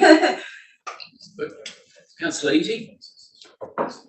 Kia ora, Mr. Chair. I'd like to echo the sentiments of Councillor McMillan. These are, I do call them green infrastructure or natural infrastructure. I think we need to start looking at these initiatives as infrastructure projects, because often when we talk about stock banks and all these kinds of things, it's infrastructure, but these are infrastructure that we need to invest in as communities. I did have a couple of questions though. Kia ora, thank you for the report. In terms of the carbon sequestration of salt marshes, is that comparable to the carbon sequestration of wetlands? Freshwater wetlands? Yes. Sorry, to clarify. Come back to us. I might have to get back to you on that one, but I believe that just thinking about the report I was just reading, we're sort of looking at, these have been highlighted as these systems that potentially have much higher storage rates than all these other sorts of systems, including things like forests. And the rate at which they sequester is sort of that important tipping point that they can become these carbon sinks quite quickly. Okay, kia ora, thank you. Just Mr. Chair, because I'm thinking when we look at the Rangataki Plains, for example, those will be freshwater wetland restoration type projects. It'd be good to know that there is a, how is it comparable to the salt marsh sequestration? Kia ora. And then my other question is with regards to how is Mātauranga Māori utilised within these sorts of projects? Yes, I think that comes back to that partnering in place. All of the restoration projects, I believe, to date have partnered with the local hapu on these land management projects. So I would say it feeds in from the goals of the project through to what plant species are we putting in through to the entire design of that project. If there are no further questions, thank you, Josie, for your report. Sounds though you've got some good buy-in from councillors to carry on, bring some information back in terms of comparisons. Lyle, did you have a question or no? No, I was just letting you see my face. Oh. Thank you very much, Josie. Kia ora. And our third and final report from Baptiste. This is the third leg, the trifecta. Yes. Yep. On our internal emissions. So we'd like to report to you on work we're doing measuring our internal emissions, where we've got to, and then where to. Yep. Thank you. Baptiste, Sustainability Officer. And I'm going to briefly report on our carbon emissions. So I'm in charge of the decarbonization pathway. And first thing I want to mention is our total report. As you've seen, first takeaway from it is that we have noticed 8% reduction over the last 4 years. This is the end of our carbon reduce TOTU program. So we have gone through a lot of learning through these 4 years. What was most interesting looking at this report, if we can focus on the last year, is first of all, our emission source. 2/3 of our emissions come from diesel. So that comes from our fleet and flood pump mostly. And following quite closely by electricity use. So this is powering our office as well as our flood pump. And much further behind, petrol and waste emissions are also adding to our emissions. What was surprising this final year is that we got an increase of 130 ton. Trying to make it work. Is it a lag? There is a lag. Oh, yeah. And this is coming from heavy rain. This increased our energy demand in order to keep powering our flood pump, both electric and diesel. What this particular slide doesn't quite capture is that since July 2022, our use of diesel has heavily increased because some of our emergency flood pumps are relying on diesel to be powered. And this has become one of our current initiatives, which was the electrification of 3 diesel flood pumps, all located in the Kaituna region.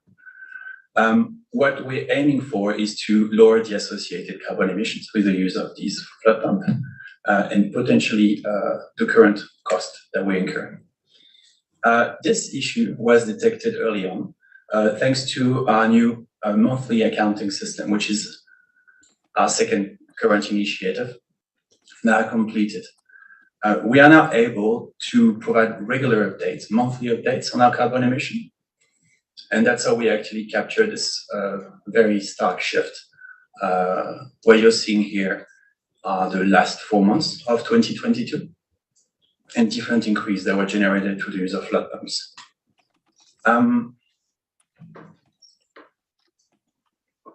There is more to this system. Not only can we provide reporting on a monthly basis, we can also provide reporting per business unit and office.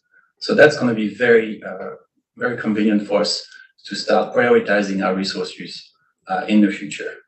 But we don't need to be too specific. We all know that our fleet is our major direct emitter at this stage. And so we're waiting for a report from OptiFleet, which will help us optimize our fleet use. This report should come at the end of this month. Finally, nothing following the mention about effort towards sequestration. We similarly looked at carbon sequestration measurement at Papamoa Hill. So this is considered a beneficial side effect of our revegetation effort because Papamoa Hill is first and foremost of cultural relevance. And the main takeaway from this is that the space for revegetation is actually limited, and therefore carbon storage at Papamoa Hill will also be limited. Why did we focus on this particular area in sequestration in general? It is because we're actually grown our maturity level, and we are now aware that we need to develop a realistic pathway towards net zero for our particular organization. And so,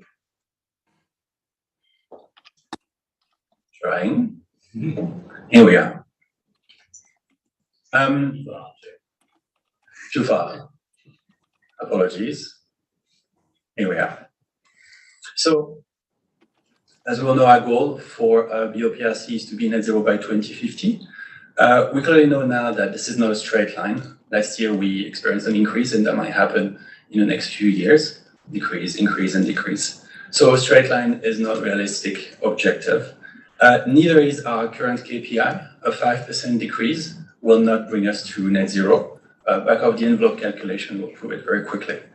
And finally, our carbon emissions will never get to zero. We'll always, I believe, right now from year 2022, that we will need to emit some form of carbon in order to run our fleet and move through our land in order to provide our services. And so what a pathway to net zero will look like. This is a conversation that we're going to bring to the Strategy and Policy Committee. But to briefly illustrate this, first of all, we need to reset what our net zero approach is. So this would be 10 years worth of emission. Step 1, reset our approach. Step 2, consider what a realistic emission reduction target look like. So one first step would be to consider where our fleet electrification will get us to, and then consider this as a future objective. And finally, taking on this particular final year, balance out our emission with storage to bring our net emissions down to zero. This is something that we're gonna elaborate on much more in the Strategy and Policy Committee, providing different scenarios that can be then discussed. Can I say that, I guess key message from this, we need a pathway to get to net zero now. We've got our picture, we've got a target, but we actually need to have a realistic pathway that gets us there. And so there are a whole lot of different paths, and so we want to bring those to you to get guidance on how we do that. So just that word there, insetting, is that a new word or should it be offsetting? So insetting, thank you very much for asking. It would be, if offsetting is purchasing credits from other organizations, insetting is doing the work ourselves. It would be revegetation approach. Got it. Yeah. Yep. Councillor Nees? I just want to say thank you. This is really exciting to have this report back and to know that we're going to get perhaps some options to investigate.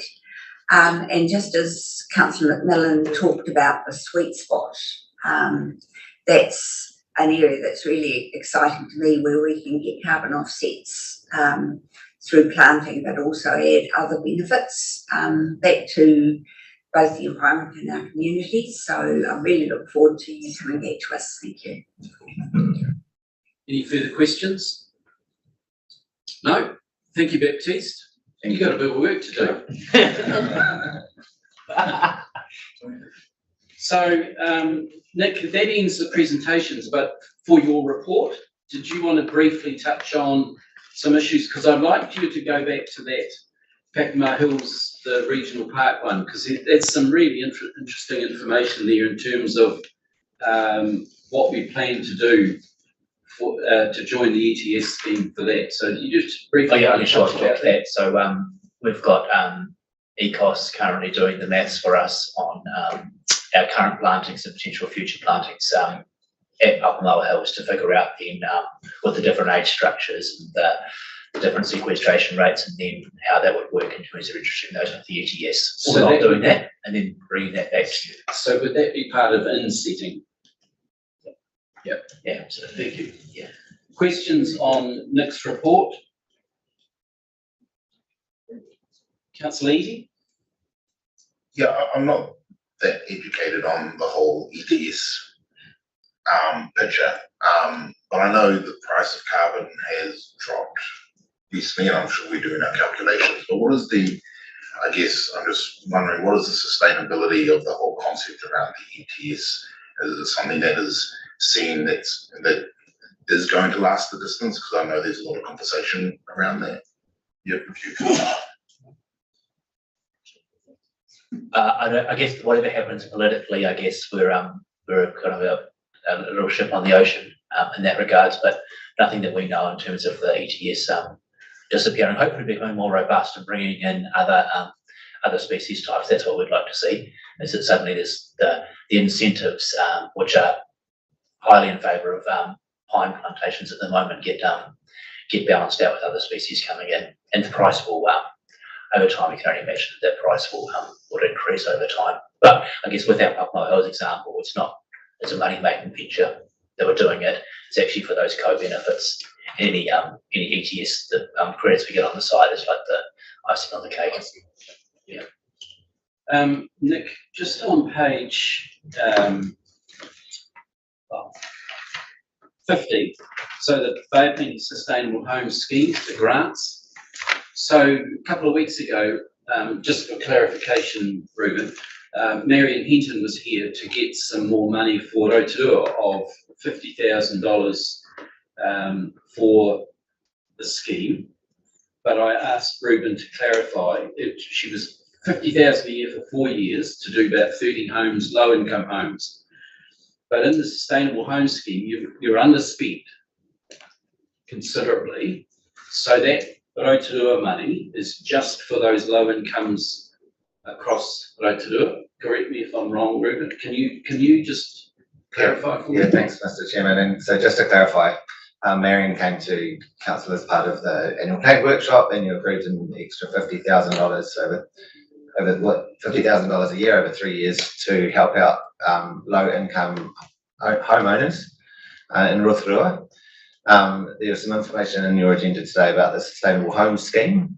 And so just to clarify the difference there, the Sustainable Homes Scheme does have a grant proportion to it, but that is only available outside of the Rotorua airshed. It also has a loan component, and my understanding is that that's on hold at the moment because of the loan shark stuff that the Commerce Commission introduced. And we are hoping to resolve that issue and to kick that off again.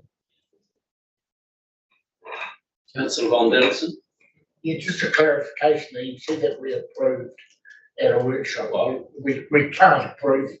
No. It's been put forward to the annual plan. Exactly. Yeah, so that's just so everyone's clear on that. Yeah, we haven't made a decision, Andrew. It's just been flagged. Councillor Crosby. Thanks, Nick. With regard to the vehicle fleet, which is a challenge because our vehicle fleet has to be tailored to our work, it's not helpful to have a Nissan Leaf running along the stock bank, etc. So you need light trucks. Do we lease or own our vehicles? That's the first question. And the second question is, electrification of heavier vehicles is coming on quite well, actually. That be part of the mix. In terms of the second one, Baptiste answered the first one. We did get quite excited when we saw there was a electric ute coming into the market. However, that was quickly dashed when it was it's only 2-wheel drive, and it does, because of the battery, it doesn't have very good clearance at all.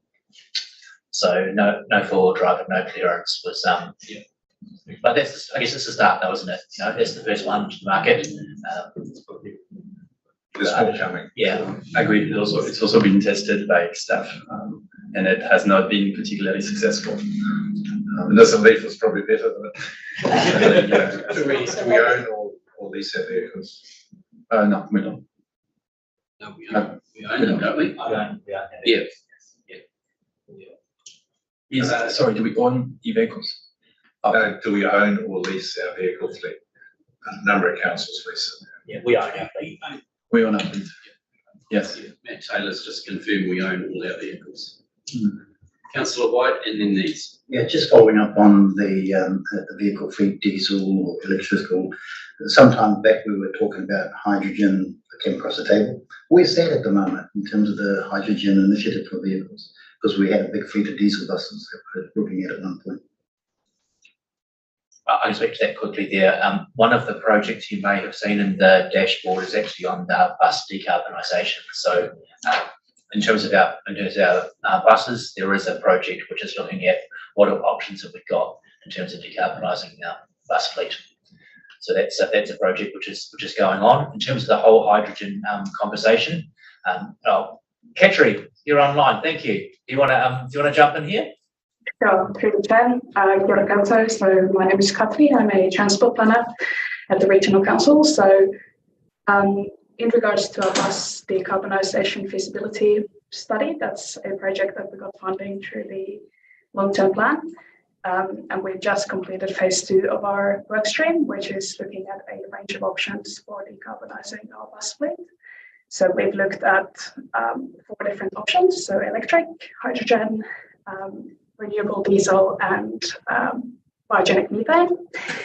And we're now moving into the next phase of our work, which is phase 3, which is to develop a business case and kind of further analyze and choose which option or a range of options that we're going to go with.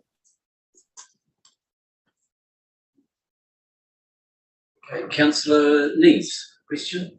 Thank you for that response. Yes, I guess my last question is around the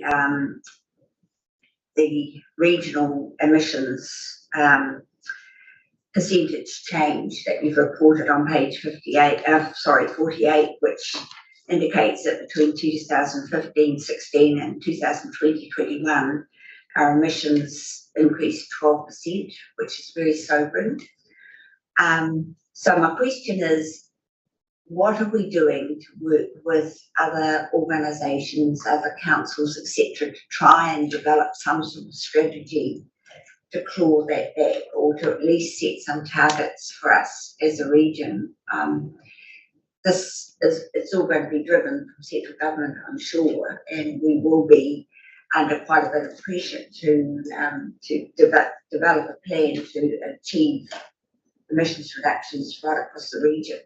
So what's our plan to start thinking about how we're going to do that?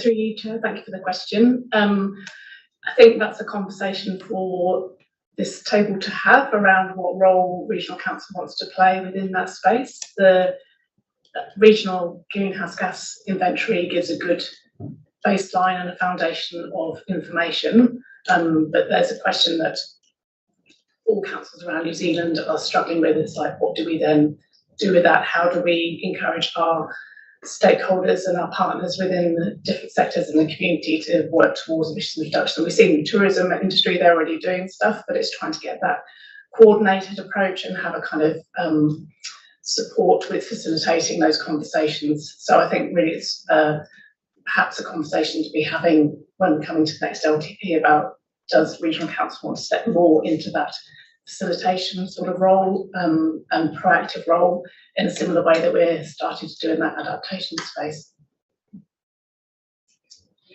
Thank you, Jane. Thank you, Jane. Thanks. Any further questions of Nick and his report today on climate change quarterly report? If not, there's a resolution on page 42 that we just received the report, and yeah, you've got a bit of work to do, Nick, coming up. Thank you for your support. Cool. Is there a mover for that report to be received? Councillor Von Danielson, seconded by Councillor White. All those in favour, please say aye. Aye. Bench carried. Councillors, we've gone over the allotted hour, so I'm going to adjourn the meeting for a cup of tea.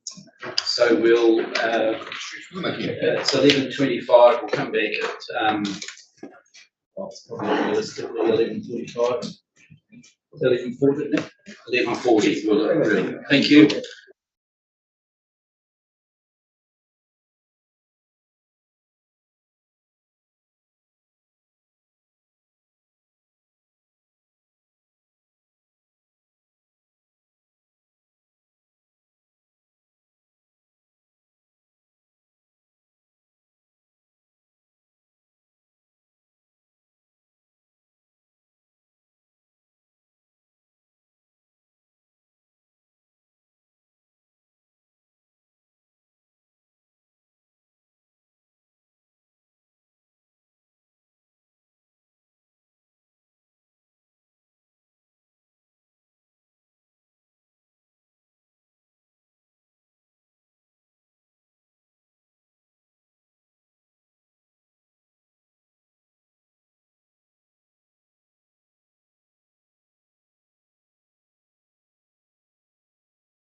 Okay, we're back.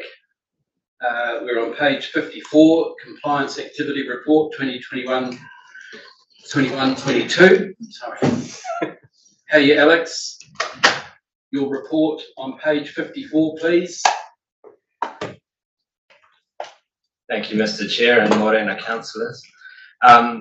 If you're comfortable with it, we don't have a PowerPoint for this. Take it as read. Yeah, take it as read. Yeah. I can run through a few highlights if you like, otherwise I'm happy just to take questions.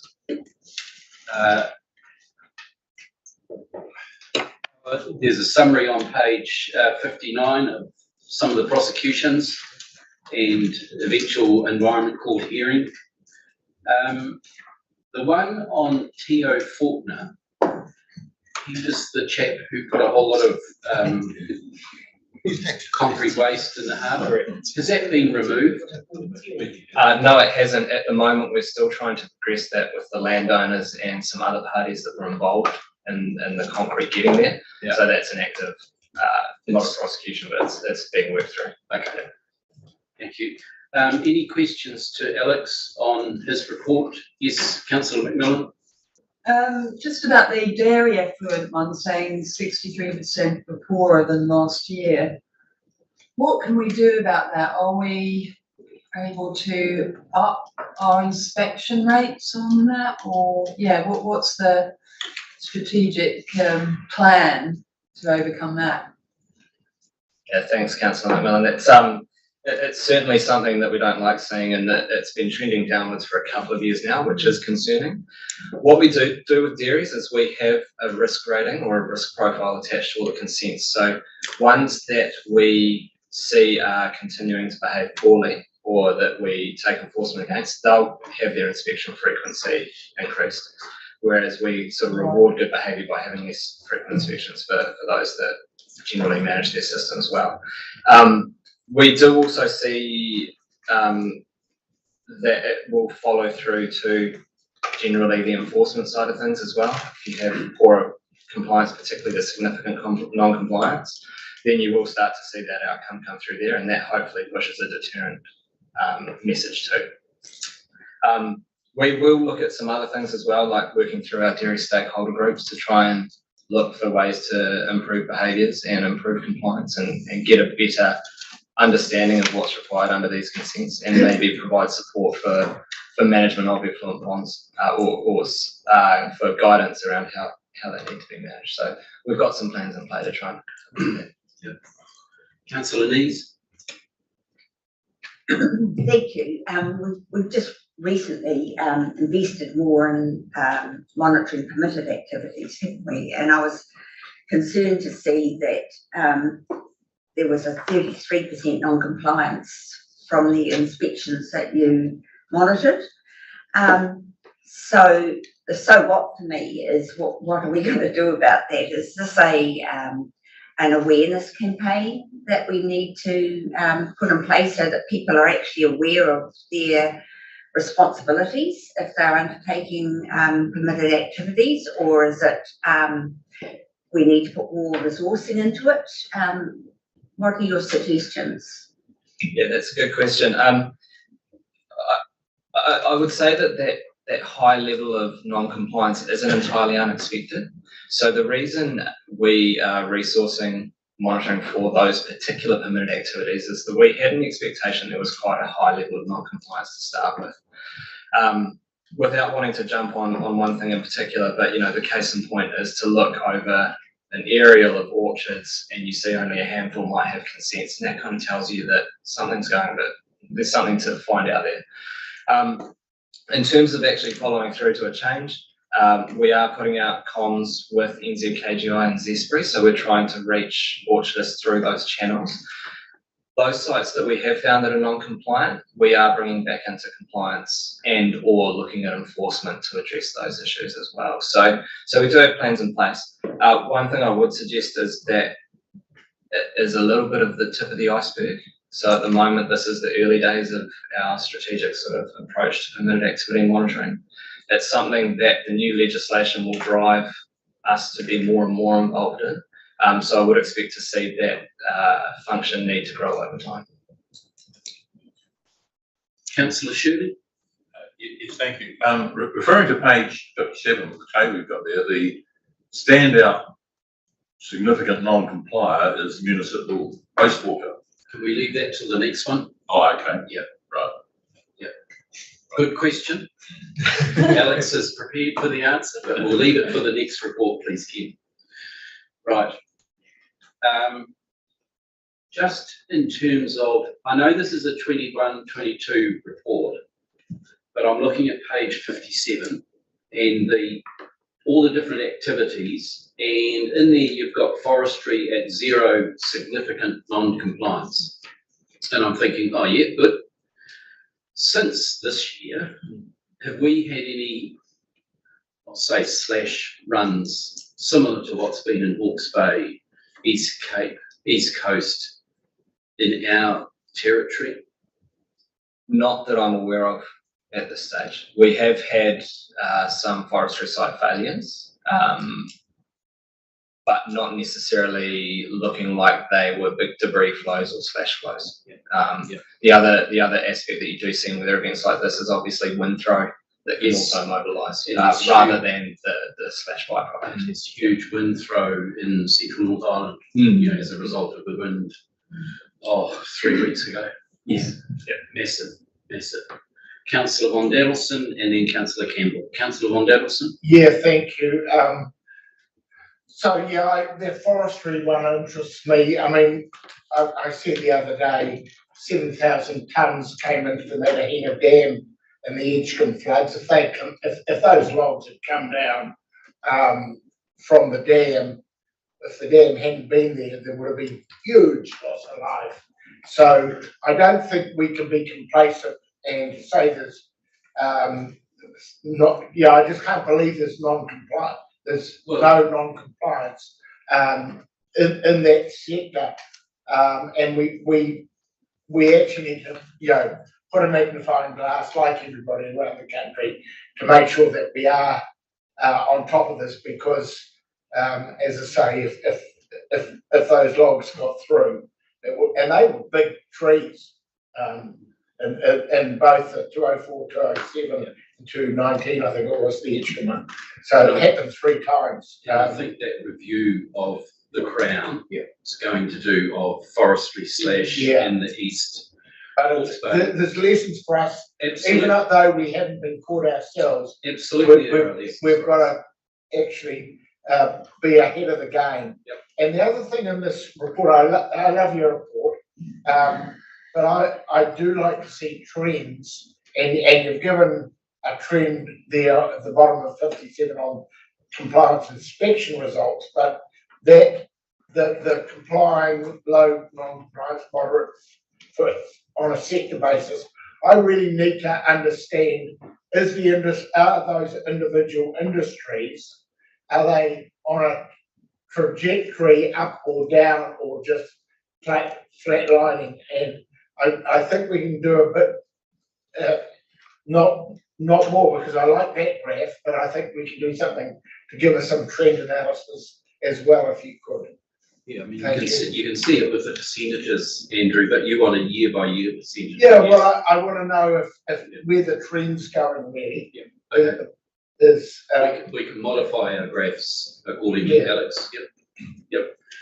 What you've done is great. Councillor Campbell, Crosby, and then Shirley. Thank you, Chair. And I have to say, Councillor Von Dadelson stole some thunder there on slash. We are blessed in the Eastern Bay and in the Bay of Plenty region because we didn't get hit by Gabrielle. Had we have been done so, it may have been a whole different story. And yesterday I happened to be in the headwaters of the Whakatane, and there's a lot of trees. There's nothing to do with slash, it's just naturals falling into the river, which is a real concern. I know it was a concern to my predecessor, and I think it's something that we really need to be very, very conscious of at the top end of Whakatane, of the valley anyway. But yeah, it's a lot of trees just falling into the river and piling up. We were blessed. Thank you for that. Councillor Crosby. Thank you, Chair. At the rural and provincial meeting on Thursday and Friday for local government New Zealand, there's a lot of discussion around this, obviously. And someone said something that noted, I should say, that we shouldn't call it slash. You know, in terms of forestry practices, we should call it industrial waste because it puts a different emphasis on it and calls it for what it really is. You know, if you Google slash, a guitarist comes up more often. It's true than what we call it. So, industrial waste because I have a definition of it. Councillor Shirley?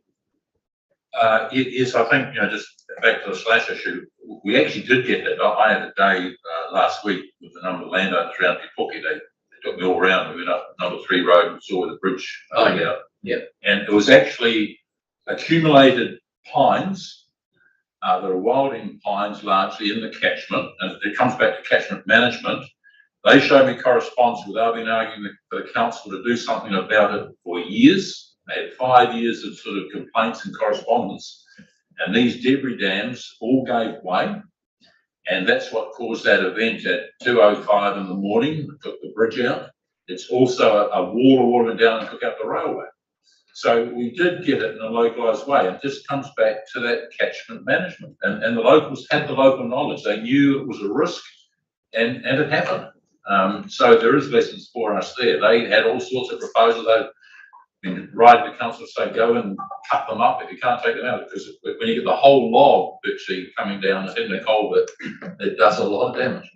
And that's why I think we'll wait for that forestry review from Minister Nash. He's of the whole of the forest harvesting practices, and I wouldn't be surprised if there's some recommendations coming out from that, from what's the minister's name who's running that? Former Education Minister, Hekia Parata. You know, that you're right, Stuart, it is industrial waste, and there may be some changes, some drastic changes on the skid sites of all those harvesting companies, that they cannot keep on doing what they are doing. And we'll await that review and certainly take it under advisement, Alex, when we're going forward. So when we have forestry harvesting consents, how long are those consents for? Are they usually 20 years to do it, or?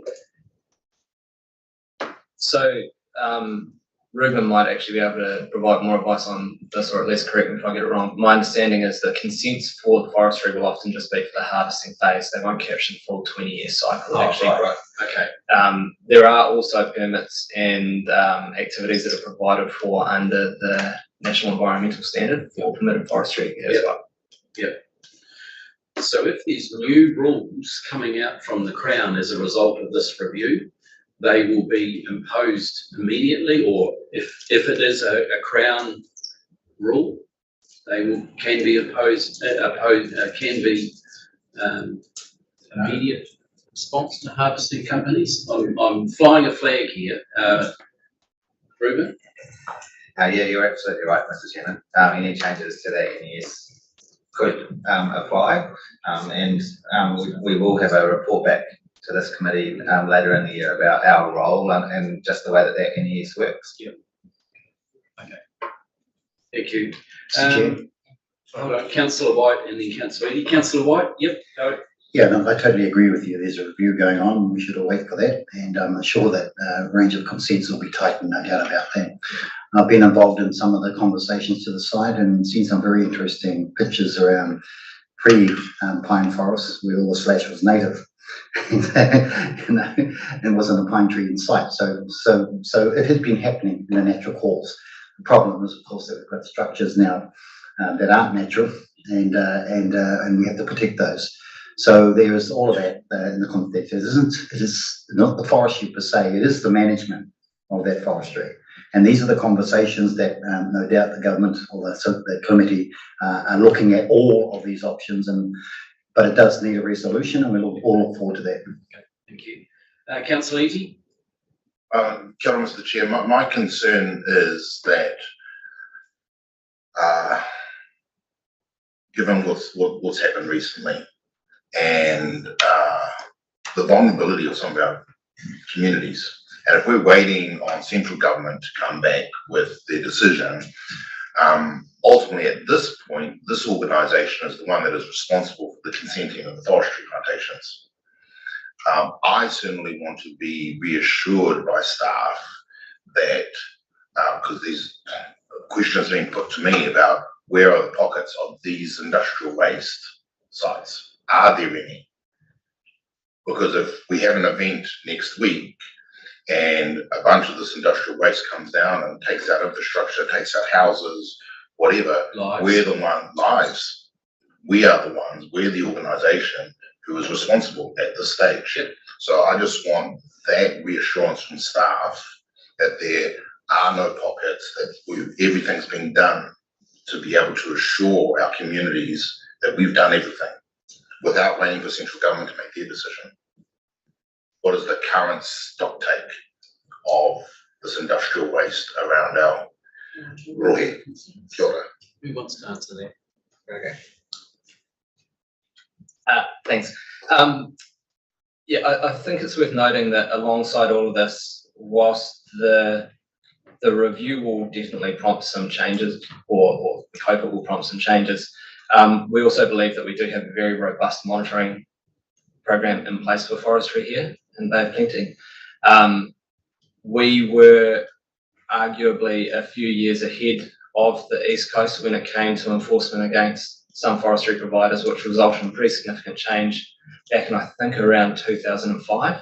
So the forestry practices that we see on this side of the ranges are quite different to what you might see in some of those eastern catchments, unfortunately, or fortunately for us. That being said, it remains a risk.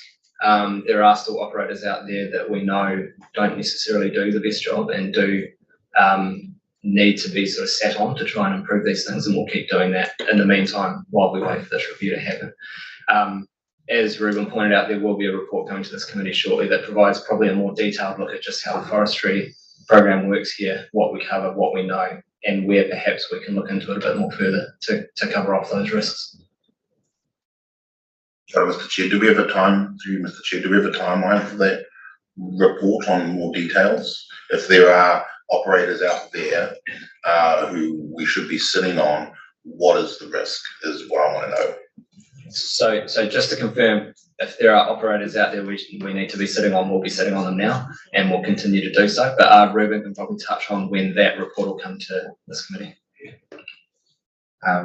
So Councillor Leakey, that report's on the schedule to come back in November. I think, like Alex says though, we do have a bunch of work that's happening right now. So we can look to provide an update in the interim as well, just about where we see those risks and a bit more detail about the sitting on some of those operators that we do. Councillor Von Dadelson and then Shirley. Yeah, thank you, Mr. Chair. I don't know if I mentioned this the other day, but I think we probably need to get our staff to have a rethink about how we deal with this industrial waste, as we're now going to call it. I developed, when I was farming, nearly 1,000 acres out of native forest into pasture land, ended up being a dairy farm. And in those days, we're going back into the 1980s, we burnt the slash using a helicopter, which actually put potash straight back into the soil and got rid of it all, or the majority of it, so it wasn't a risk. And since then, we've tightened up our environmental standards, and people have said, well, you can't put smoke into the atmosphere. Well, I say to you, one day's smoke would be a hell of a lot better for the Gisborne people than what they're having to suffer endlessly at the moment. And maybe we need to re-look at, it's not just because it isn't going to be easy to mulch up and clean up slash on skid sites and on the land. So I would encourage our staff to actually have a look at that. What was standard practice, certainly up in the 80s when I was farming, and it might be a lot better outcome for us environmentally than what we've got now. Let's not preempt what Hetia Parata is going to come back to the table, Andrew, but I thank you for Obviously, yeah. Look, she's got a job to do, and she'll come back with some recommendations that'll be very, what's the word, strongly looked at by the Crown, because we cannot do what we continually do. Councillor Shirley. Thank you, Chair. I agree with Twirt. I don't think we should just sit around. I'm a little bit of a cynic in terms of waiting for government reviews and government departments. It just goes on. But what I'd like to know, if the staff could tell us what sort of conditions do we put on these consents in terms of managing the defect logs, the slash, the unused pulpwood. I'm a former Minister of Forestry. I was the inaugural CEO of the Forest Owners Association. I chaired the Select Committee inquiry post-Bowler in '87 and spent weeks in East Cape looking at the post-Bowler stuff, and the same stuff happened there. No question of that. It actually comes back to economics. And the rule of thumb is if you plant a forest more than 100 kilometres from a port or mill, because half of your cost of forestry on a 30-year cycle are the week of harvest. It's the transport and the management of the transport is half of your operating costs. And it's virtually just uneconomic, depending on the fluctuating global price, of course, but generally more than 100 kilometres is uneconomic. And if you're talking about pulpwood or slash wood, it's less than that. And pulpwood, it's break even at best. In other words, it costs you as much to transport it as it does for the value of it. And therefore, they just socialise that cost and leave it there, and society cops the consequences. It is slash, it's industrial slash, you're dead right. So you've got to put conditions on the management and the licensing of that land use operation that make sure that they address and deal with the problem that they are generating. Because it's just, and you've got Earnslaw, one of these big international owners, creaming the money and socialising the cost and passing on to the New Zealand taxpayer, ratepayer and landowner downstream. So therein lies the issue. And you've just got to have firm conditions from the outset that they know are policed with any bonds or whatever to hold them to it. But it's just socialisation of an industrial waste. Ruben? Just hearing the clear concern around forestry management around the table, what I think might be a sensible thing to do is just to bring that November report forward, and we'll report back to the next meeting of this committee in June with some of that detail that you've asked for. The risks, Councillor Eadie, on the Bay of Plenty of some of those sites, call them industrial waste sites, because our staff will know where they are, where they've been harvesting. And it's not going back just the last couple of years. It's the sort of, how far back do you go of skid sites? Is it 10 years, Alex? I don't know. Some of those logs look pretty new in terms of what's been washed up on our shores. So, how far back do you go for some of the skid sites? Anyway, Ruben, fabulous. Yep, bring it forward sooner rather than later. I think you've got a good steer from Councillor Eadie in terms of his concerns, in terms of the risks associated with that stuff moving in the Bay of Plenty. I don't think we need a resolution because Ruben's already going to do it. Councillor White. Yeah, just totally agree with what Councillor Shirley has said. It comes down to economics and being involved in forestry from an iwi perspective for quite some time. The removal of slash in some of that difficult country, bang, you're not going to do it. So, but I'm just interested in listening to Councillor Von Dadelson, the clearing of indigenous forests was an initial point. And when you look at the East Coast and all of those very steep hills on soft rock, siltstones, claystones, mudstones, and then removing the indigenous forests was the first big mistake. Because it just said erosion, you'll see is let's not get into a personal No. I'm just trying to give you a sense of where we've come from and where we are at. Now we're actually applying forestry across the top of that.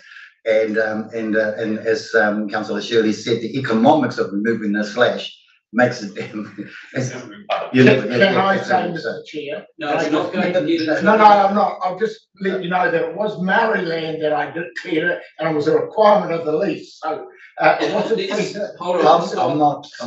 I'm not making a point here about. No, end of discussion. We're not going to get into personal attacks across this table, please. But I need to finish, Mr. Chair, because I was not angling at Councillor Van Dadelson's. I'm just trying to relate a history here around land use, and it's an important acknowledgement of land use. Okay. So Now moving we carry forward, on with land use. yes, right, that's exactly where I was going. So basically, the application of forestry and trees on there, if they were standing there, it would satisfy carbon emissions, but you still get slash.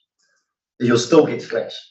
Because prior to that, it was native and you still got slash. So I'm just trying to relate a point around where we've got to, where we came from and where we've got to. So that's the only point I've been making. Councillor. And I would just add, I think the correlation with, what we were talking about with salt marshes and where we put pastoral lands as well, we are now reaping the cost of legacy decisions. And we're having to navigate forward, whether it's forestry or pastures. This is, the challenges we have here, Kia ora. Okay, we're going to leave the discussion there. Ruben, you've got to steer forward, bring that report back, and probably you'll be, the Hikia Parata report will be out by then in terms of her findings of the forestry, incorporate that as well. But that'll be the next June meeting. Thank you for that. Right, councillors, there's a resolution on page 54, just that we receive Alex's report. Do I have a mover and a seconder? Councillor Eady, Councillor Campbell. All those in favour, please say aye. Against, carried. Alex, you're still in the hot seat, mate. Overview of municipal wastewater compliance in the Bay of Plenty. Oh, May? Yes. Good afternoon. Thanks, Mr. Chair, and yes, I am still in the hot seat, but I brought reinforcement, so if I can just introduce May Chuglintes, who is our compliance lead when it comes to Three Waters and in particular municipal wastewater. Right. So May's authored this report, which is in front of you. As with before, if you're comfortable with it, I'd like to suggest we take it as read and just take it as read. Answer any questions you may have. However, it is not pretty reading. No. Where to from here for our TLAs? Through you, Mr. Chair, I suppose that's a pretty fraught question right at this point. I guess the key thing is we continue to work with them. We continue to hold them accountable to their consents. We will regulate them. We do investigate when there are network overflows, and if there's a case to answer for, we will enforce against them as well. So we keep doing our job and working with them to try and promote change and improvement. Councillor Campbell. Chair, just a discussion on this if I can, because looking at most of the complaints, people putting wet wipes down toilets don't help the whole. Oh, fat birds, I think. Fat birds, another thing, yeah. But I think society needs to take a bit of a rap for this too. But yeah, just a bit of a concern on that one. That's all. Councillor Crosby. Thank you, Mr. Chair. And again, it's not a surprise. I mean, this has been trending for some time, and I think we've got to be careful that we don't, or first of all, that we appreciate it's a system failure more so than a council failure. It's easy to focus on a particular council and say you've failed, and there may be some justification in part on that. But if you go all the way back to the '89 reforms and when they took away the financial assistance rates for Three Waters, they took away the financial assistance rates up to 70% for stock bank support, etc. It kind of is starting to manifest itself now, and add to that, for good reason, significant increases in levels of service that are required by the TLAs. And I'm not making excuses. What I'm trying to explain here is a series of issues that have created a system failure. And I stand by that. Clearly, the current situation is not appropriate. And the TLAs know that. You know, we will talk to our TLA colleagues. There's 3 ex-mayors here. We know, what drives a lot of these things. It's not always bad decision making. It's a whole range of reasons. So when we are doing our compliance role in the Bay of Plenty Regional Council, I think we need to be conscious of that and not stay in a focus zone of our role without understanding all these other externalities, which are raised in here, by the way. Some of them, and some of the pipe systems are never ever going to be designed for some of the events we've had. They're not designed for certain things, and so there will always be failures. I know when I was Mayor of Tauranga, we invested $106 million plus into one pipeline called the Southern Pipeline. Nick Moana knows about this. Took quite a while to put in, and that was designed for two things: to stop overflows into the harbour through the pumping station when it rained a lot, and cater for growth. And yet there are still overflows into the harbour because things change.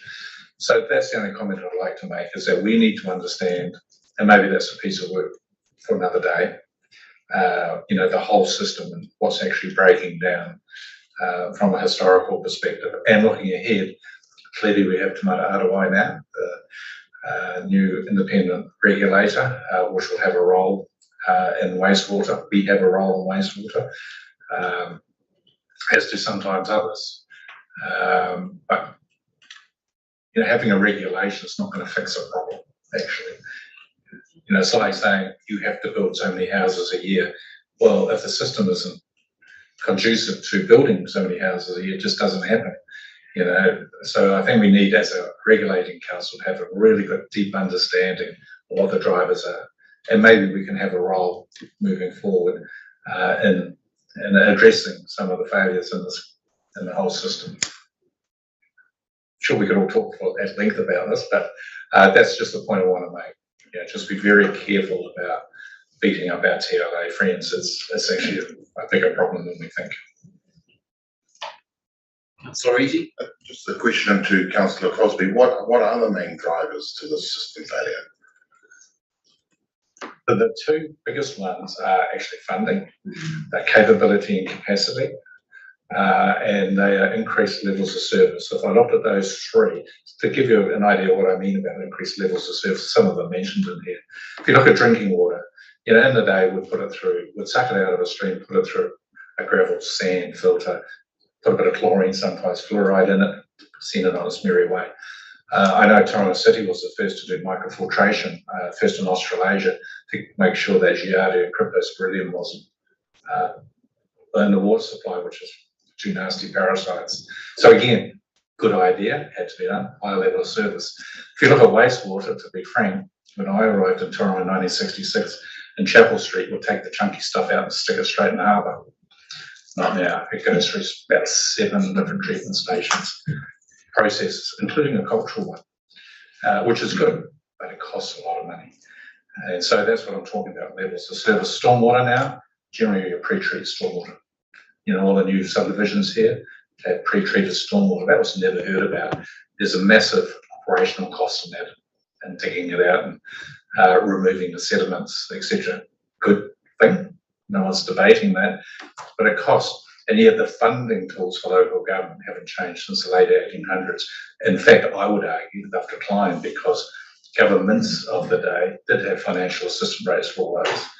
And then, dare I say, government of the day in '89 decided the market will look after itself. The market would look after itself through competitive tendering. I had this conversation earlier this morning about competitive tendering, so it wouldn't need financial assistance rates. Yes, various governments have thrown pockets of money at it, more top up, but not a sustainable funding regime. And then there's capability and capacity, particularly of the smaller councils. If you compare water care to a very small rural council, let's say in the South Island, chalk and cheese about capability and capacity and the ability to use new technology, etc., etc. That's what I call part of the system failure. Thank you. Any further questions to Alex?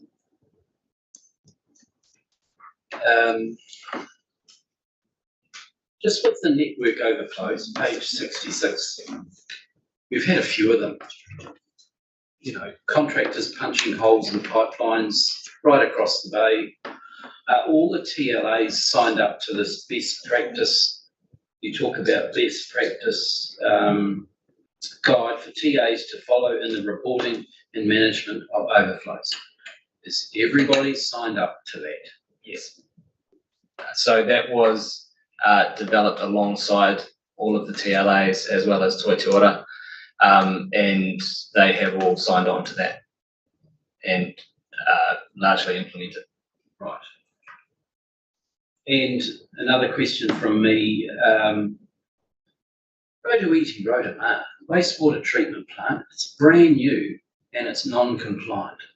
Serious? Did I read that? Or it's had some issues? Discharges treated and untreated to be of concern, particularly in the discharge to fresh water. Oh no, sorry, including pre-treatment. I've read it wrong. Yeah, I've read it wrong.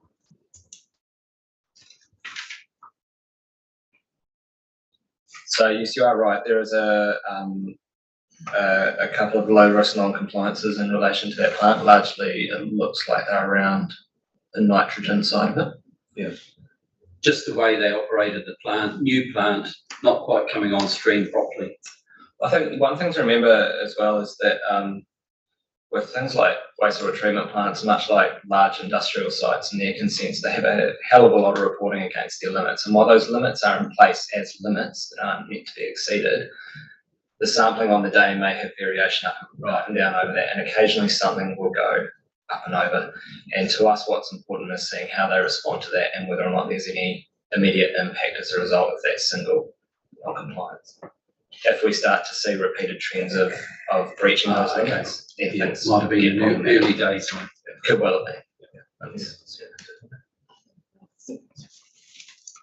Councillor Scott.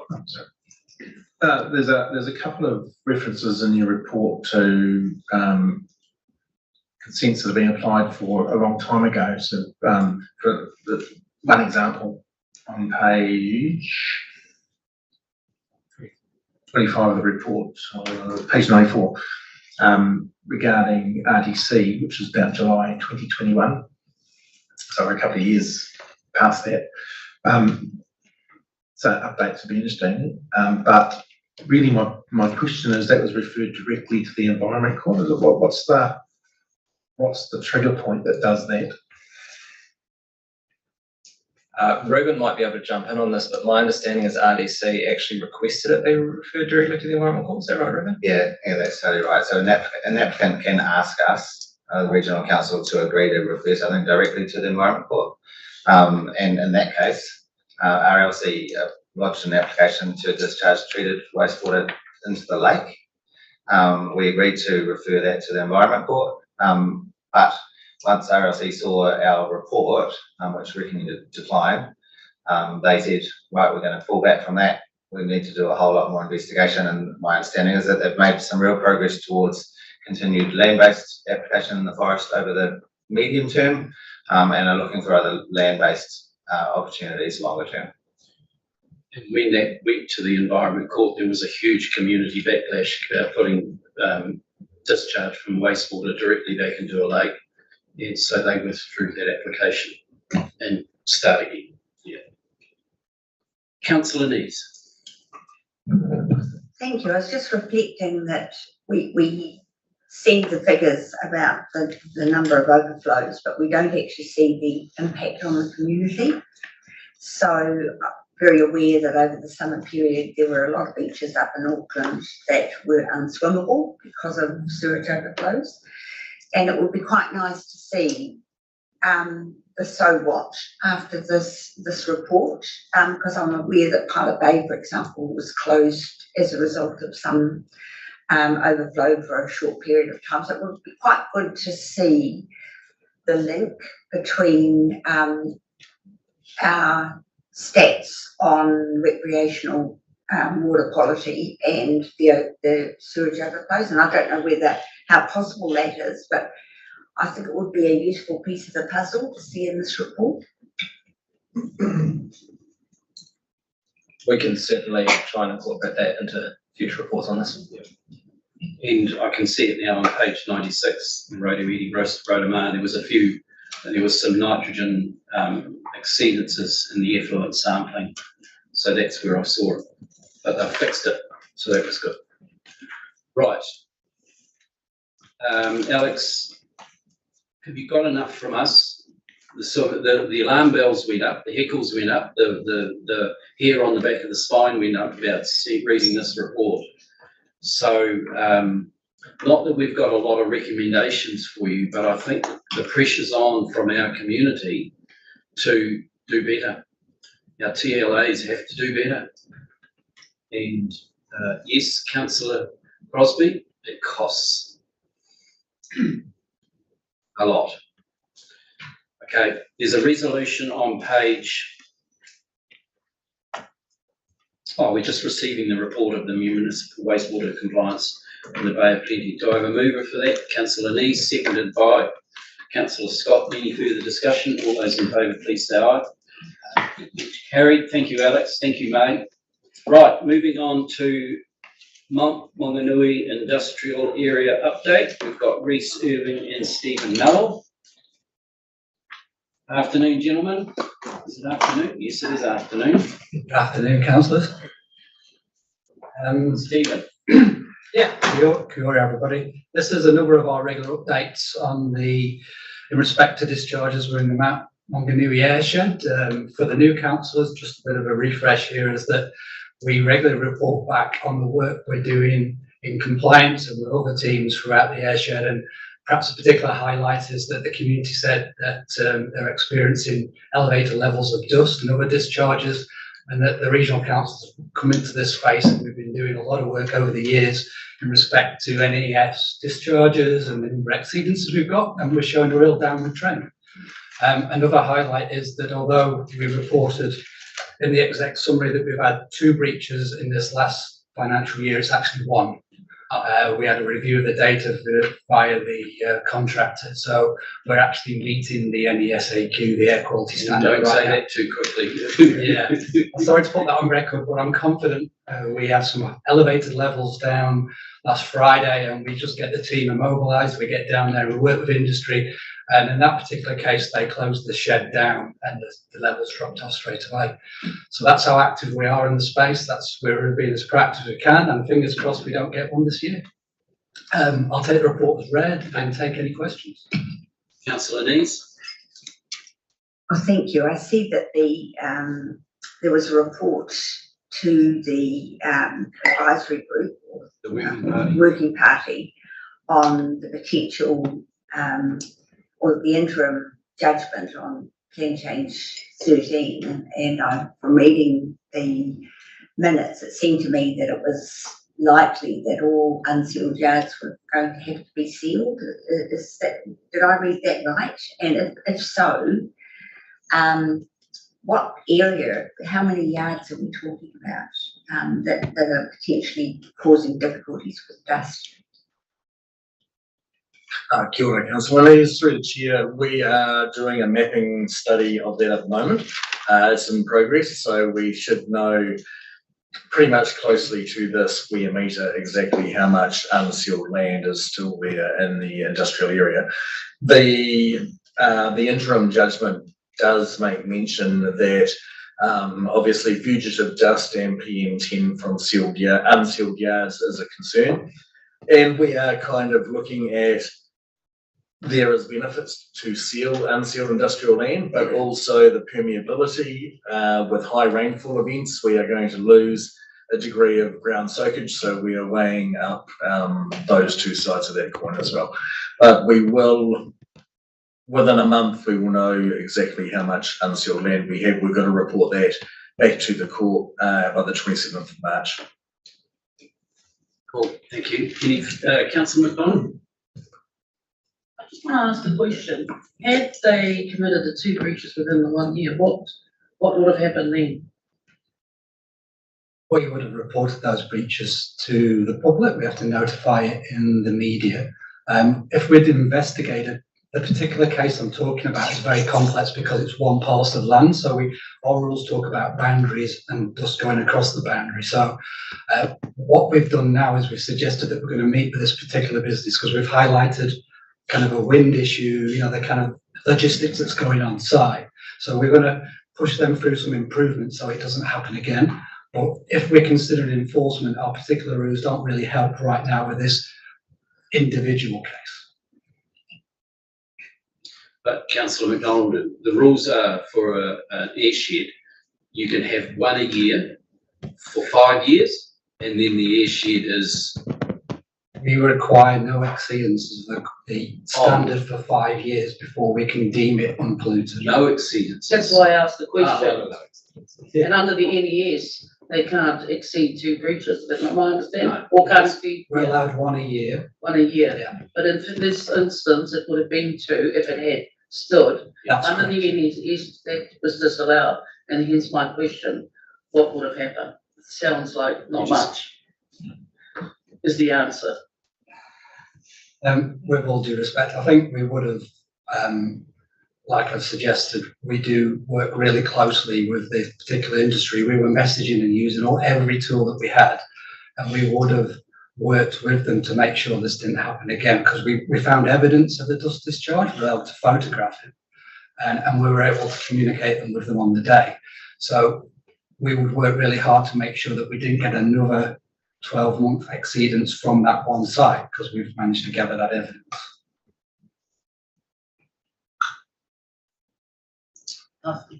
No further questions?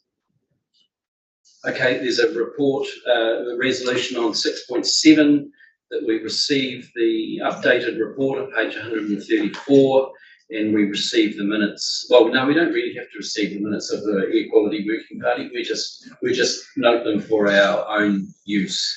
Okay, do I have a mover for the resolution, please? Councillor Scott, seconded by. Come on, people.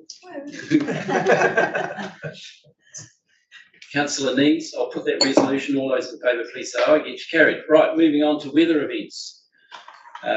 This is Paula Chapman, page 150. This is a brief snapshot for your information. Paula, welcome along. And take the report as read, because there's a lot of information there in terms of, we all know it, we've all breathed it, lived it, had the phone calls about it. So yeah, any questions? Did you want to make some opening comments, Paula?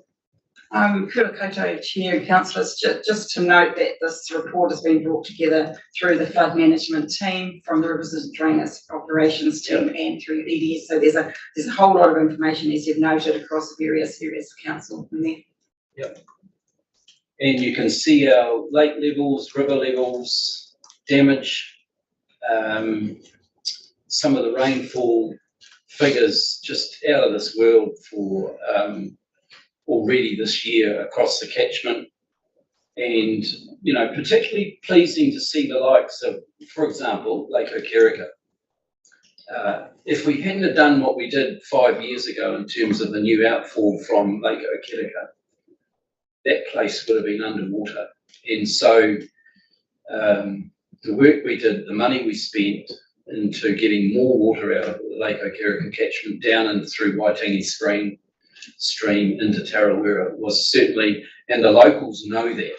You know, I've had the comments back that they would have been on to Te Taru, myself and Lyle, like a ton of bricks, because we just sat on our hands if we hadn't done anything 5 years ago. So thank you for your input to this council that we sorted that one out. But Lake Rotomar, Lake Rotoehu, we were on it the other day, full as ticks. You know, you just wouldn't read about it, really.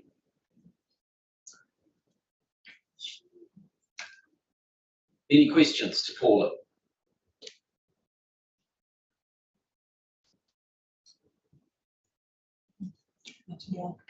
Mati Moana, Councillor McDonald. I don't think I've got a quick, oh yeah, maybe a question. I guess I'm going to hark back to what Toy was raising in the brief around the slash thing, and just kind of raises the same sort of, the same sort of risk. And I guess I want to ask, and I want to ask staff, who advise us on these things. At what point can we have a level of comfort that we have got to the point of having assessed what's happened in those other regions and what we are doing to mitigate that happening to us? At what point do we have that level of comfort? So through you, Chair, in this particular instance, after the event, the Rivers and Drainage Operations team came in and did some immediate work around areas in the upper catchment where there had been a lot of debris had accumulated. Since that time, Western Bay District Council have engaged a company to do some drone surveying so along the Raparapa Hoi and the Okini Anga Anga, and the purpose of that is to identify where there is areas of debris alongside those streams and waterways that could potentially mobilise in a future event. So our Rivers and Drainage staff are working alongside the District Council, and together they will be viewing that footage and then working alongside identified property owners to go and meet with them and sort of deal with any issues that arise from that information is collected. Councillor Nees? So this is something that we often, as councillors, get our constituents contacting us about, because they get very concerned when they see trees in outer scheme areas that are sort of leaning into the rivers, and particularly when you've got trees and things that have been washed down from somebody else's property, and they do not think it's their responsibility to clean it up. And yet there is a bit of an overlap between the district council, the regional council, and the actual landowners. So do you think that we're doing enough communication with landowners to let them understand what their responsibilities are when they have a stream that goes through their land? I think that these recent events have certainly brought that to the fore, and there's an opportunity now for, at the end of these events, the councils to work together and work alongside property owners, and that's going to might take a bit of knocking on doors and having those conversations. So I've got Councillor White, Thurston, and then Eaty. Councillor White? Yeah, kia ora. Thank you for your report.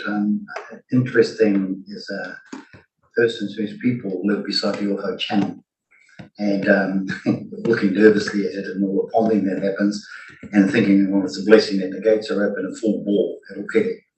But the impacts on the cousins and the community downstream in the Kaituna is quite severe. So is there a balance? Is there a sort of a solution for downstream? Because you can't close those gates, because also it will be underwater, and so will Murray and all of the surrounding areas. Is there a solution for our cousins downstream? Might let Mark Townsend answer that one. I think he's online. Are you there, Mr. Townsend? The short answer is, councillor, that there are quite stringent consent conditions on the operation of the Okere gates, so we can't just close them or we have to manage them according to those consent conditions. So it is what it is. If you get a lot of rain, both ends tend to suffer equally, I think would be my observation. Are you there, Mark? No, Mark. It's not online. Okay. Councillor Thurston, you're on up next. Yeah, if Amanda lets me on, Yeah, we can hear you. Oh, you're going to listen to me. Okay, right. And just in terms of Nongata, and Chris, if you feel you're not in a position to state anything publicly, we've been advised today that there's a new date for the community reference group to meet. Now, one of the success stories of, or one of the better things that came out of that event of 2018 was the fact that we assembled this substantial group of Nongata people who were impacted by the event and who we've been keeping very closely informed on a regular basis. But we've been advised today that the next meeting has been pushed out because staff and consultants have landed on a preferred option, my words. can you just give us some reassurance that that is in fact the case, and that'll be good news coming to this community on the 26th of April? I'm always loath to guarantee good news, councillor, but certainly the rigour is going into the reason that date got pushed out is that we wanted to introduce 3 options through our modelling rather than the 2. And the third option is Mark Townsend's original option, which is the V notch type, where you may recall. So hopefully when that does land at the end of April, it gives the community reference group the ability to make a decision and know that they've looked at all possible options. So it is going to take a little longer. We're finding that all of the experts around New Zealand, we are using modelling consultants here. They're all rather busy at the moment, as you can imagine, after the Hawke's Bay events and other events in the summer. So we're just going to have to be a wee bit more patient there for that particular scheme upgrade. The options, dare I say, for Nongataha have been on the drawing board for some period of time. But so are you telling me that we're coming back with 3 preferred options, or the 3 are being narrowed down to 1 that the community will hear about, or the reference group will hear about on the 26th?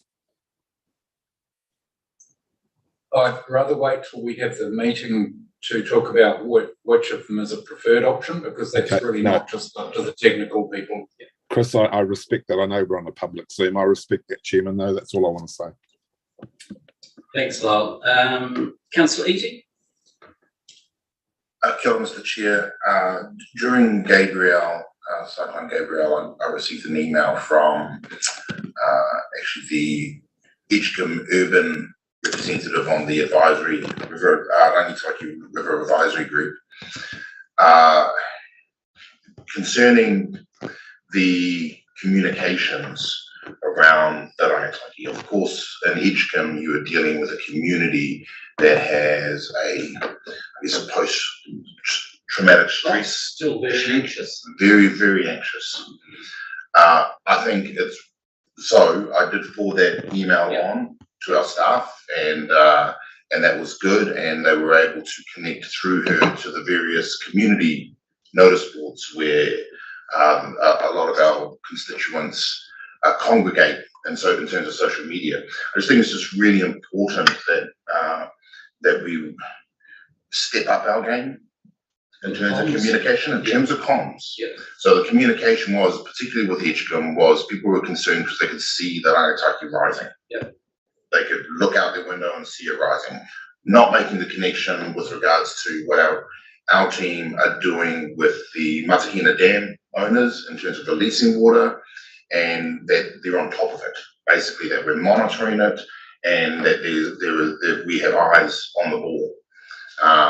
I think being preemptive with those communications and making sure that we're going through the right channels is essential in terms of easing the anxiety of our communities. So I just wanted to make that point at this time. Thank you, Mr. Chair. And I think we've got a lot better, Councillor Eadie, in terms of our comms onto Facebook pages, which most people, social media, and I'll put social media in quotation marks because there's a whole lot of different formats of social media.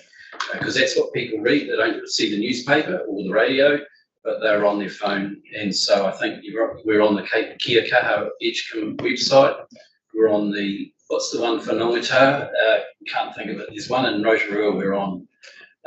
In terms of our comms, upping our comms. I've always said that there's no such thing as too much comms.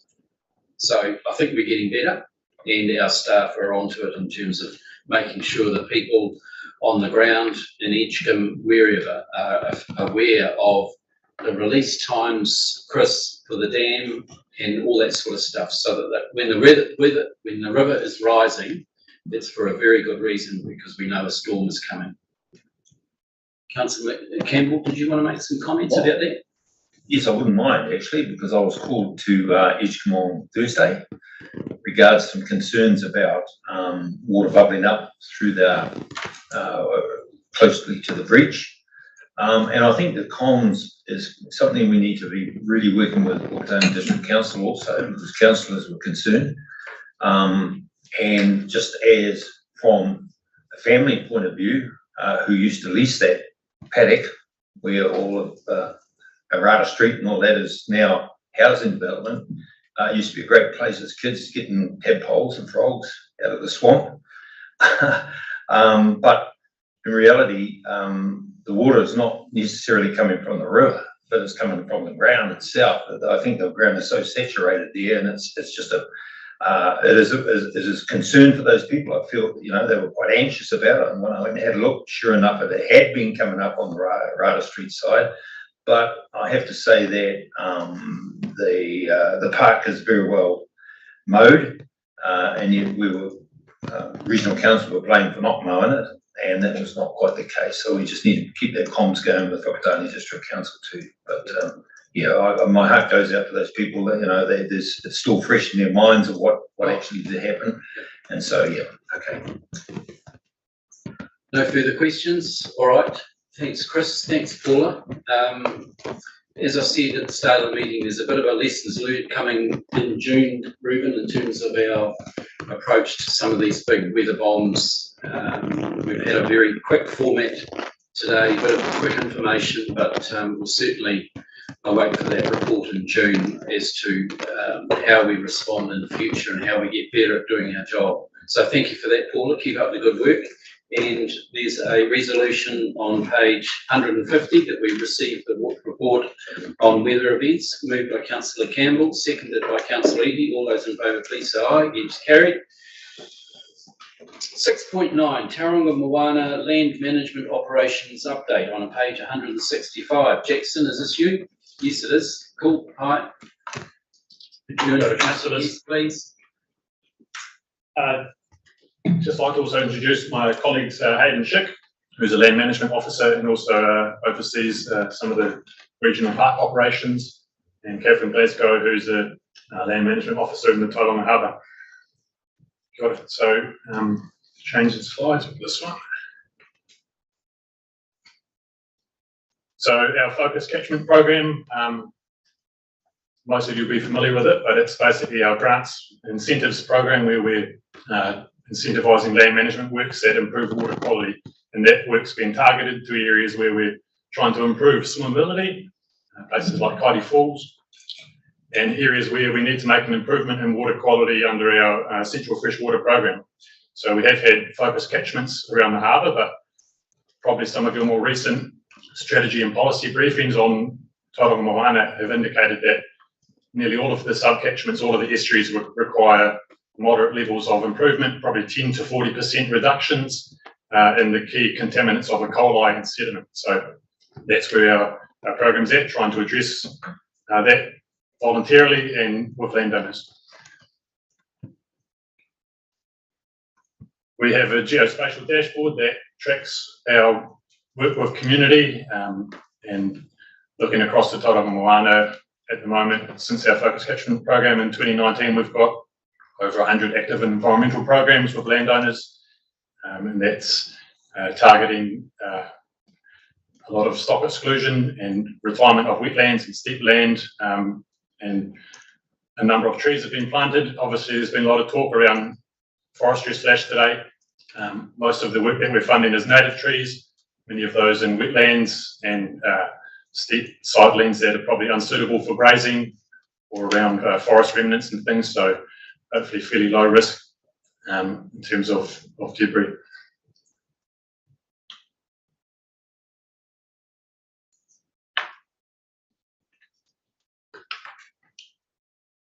One of the catchments close by here that's been the focus catchment, the Koparerirua. It's got the full spectrum of land uses, and Catherine's been working really closely with different people in this community, especially the upper catchment dry stock farmers. We have a lot of steep erodible sidelands up there that have been protected, and we also have a great opportunity to build detainment bunds, and there's ephemeral flow paths. In the mid catchment, there's a lot more wetlands on the main channels of the tributaries in the Koparerirua, so we're focusing on riparian stock exclusion. We also have a fish passage project in this catchment. Through our contractors, we've identified around 50 barriers in the process of remediating those to allow native fish to have passage further up into the catchment. It's another area that the land management team levels in. This is one of the detainment bunds that was built in the catchment this year to the phosphorus mitigation project detainment bund guidelines that John Patterson and his team have developed. So these focus on a storage ratio that ensures that we can detain heavy rain. This photo shows a ponding event after we had 200 millimetres of rain in the catchment. And this water will then infiltrate slowly into the ground, leaving the phosphorus and sediment behind and reducing that peak flood flow. And we've proactively scoped out the entire catchment of the Kopiti-Dua and found about 36 possible sites where we think we could build bunds to improve water quality, water going down into the Waikato estuary. So we're approaching those landowners and advocating that we can support them to build these structures. And they have the benefit of being able to stay in pastoral land use because the water drains away and the pastures left to keep growing next time.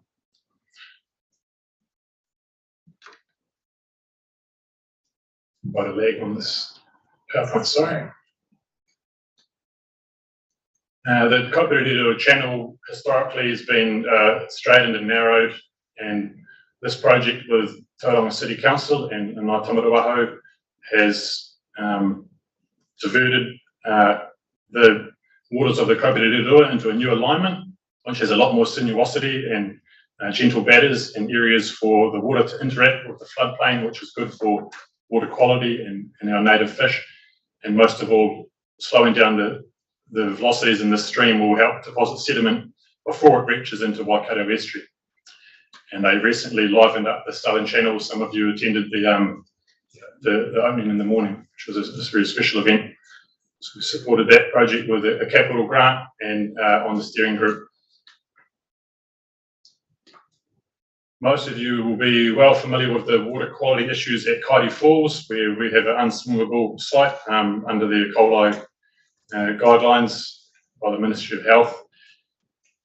Over the years, we've had all of these critical source areas, which you can see in the bottom of these gullies, have been protected upstream of the waterfall. Now the plants are thriving up there, the animals don't have any access. And for the first summer, we're proud to report that hopefully as a result of this land management work, we've got some much better water quality data coming through. So we measure swimmability in these three bands. You can see the red line at the top is last summer's, and the blue line close to the swimmable green zone there is this summer's data. So, you know, there's lots of variabilities in this type of monitoring with weather and climate and seasonality, but we're optimistic that having all of those areas protected has resulted in these water quality improvements. So we'll continue to monitor that over the next couple of years and hopefully can have that warning lifted at that site so we can deem it safe for swimming again. Can I just say that's an impressive result? Yeah, I'm cautious to say there is a lot of rainfall this year. It has been an unusual season, so we'll keep a close eye on it. It takes 5 years to confirm a positive or negative trend with the seasonal variations in water quality.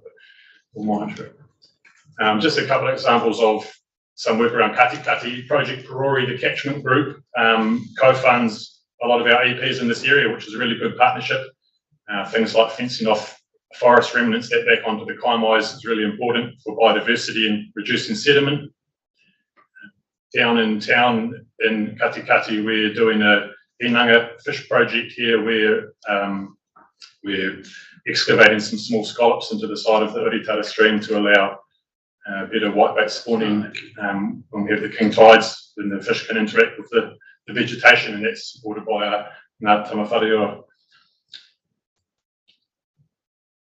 And just to finish up, there's been a bit of talk about mangroves this morning. Obviously, our community does value some areas to be kept clear.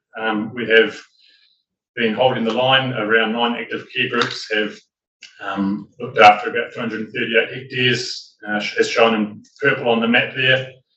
And where it's a high risk due to soft sediments, our contractors have supported about 75 hectares of that work, just holding the line on mangrove expansion. And of course, one of the reasons we do land management work is to reduce the sediment and nutrients in the harbour, which can fuel sea lettuce growth. It's been a really good season for sea lettuce. We haven't had to collect any batch cast sea lettuce from places like Matua this year. And obviously there's lots of reasons for that, climate and weather patterns as well, but certainly nutrients do have an impact on that in the long run. So our work will be contributing to reducing sea lettuce blooms in the long run, and things like seagrass, which is a preferred species here in the harbour, can have a lot more opportunities to thrive if they're not being smothered by dense sea lettuce blooms. I think that's it. Kia ora. Happy to take any questions. Thank you, Jackson. Questions from Councillor McMillan? Thank you, really exciting work. Just had a question about the Coyote Falls. So one thing is, and I think I know the answer to this, at the moment it's completely destroyed in terms of somewhere someone can go swimming. So presumably that's Western Bay's responsibility. Do we co-fund that at all, rebuilding of the bridge at the bottom or the pathways or anything? That's Western Bay Infrastructure, and they're well aware of the situation down there. Yeah. So, is that the number 4 bridge that was washed out? No, it's just a walkway bridge, so it's only a pedestrian. And then the other question is downstream of Coyote Falls, so for the White Owl, what's the drivers there with landowners to try and get retirement of land, fencing off, planting, etc.? Because there's some farms that, well, there's one particular farm, two landowners that I'm thinking of that really needs some work. And do we have any focus on that downstream? Yep. So the land. Not from the Whitehall Care Group. I know they're doing what they can. Yeah. So we've got a prioritisation list that's been generated in-house. So we've identified all those areas that are at risk of either erosion or sediment loss or E. coli into the estuary. So we work with all those landowners down the bottom. But the thing is, we do work with the willing. Some of them are willing to retire land or do land management or land use change. Some of them aren't so much. But anybody that wants to do something, we'll certainly work with them. Okay, well, I know one that does, so maybe we should talk. Yeah, for sure. That'd be cool. Yeah. Your people, Councillor McMillan, should talk to Hayden's people. Yeah. Councillor McDonald? Just a question. Why is the Wairua and the Waimapi not included in this? Through you, Mr. Chair. I guess when we started the Focus Catchment Program, we wanted to make sure our resources were targeted in a couple of key areas to see how far we could get with that work. We're at the point now where our focus catchments have probably expanded to more of all of Tauranga Moana as a result of that essential freshwater policy work that suggests the whole estuary is a priority for sediment and E. coli. So our work will be moving into those other sub-catchments, including Wairoa and Waimaki. Work in progress, Councillor McDonald. But I think for today, we just wanted to showcase one catchment of the work that's been done, the results, which are, proof of the pudding, really, that it can be done. We can retire land, we can fence off land, we can, and we see the result in the water quality coming through. So as we expand our networks, then the rest will happen. My question was only because it is part of the entirety of Tauranga Moana. It's the Wairua and Yep. Catherine, you're the land management officer for this. Yes, I'm the land management officer for the Kopu. Well done. Very good work. Should be proud. Thank you for your report. It's really exciting to see the difference that we're starting to make. So congratulations. With regard to the Kukurua stream, I acknowledge all of the work that you're doing in the rural areas, but have you got any idea of what percentage of the sediment comes from agricultural or horticultural activities and what proportion comes from excavation and recontouring for light industrial and residential development? Because that is part of the equation too, isn't it? Yeah, through you, Mr. Chair. I guess it is difficult to separate that out. We have had some work done previously around trying to determine what portion of sediment gets resuspended from bank erosion versus running off, and there is a fair amount of sediment resuspended as the streams erode. But probably more on the E. coli front, we've done fecal source tracking at the Canoe Salem site down the bottom where we monitor swimmability, and that's pointed to ruminant sources of E. coli. So I guess we can, for the E. coli side, we can separate that out. And most of our remit is to work with the rural community, and the activities of earthworks and stuff are hopefully consented and being monitored in that regard.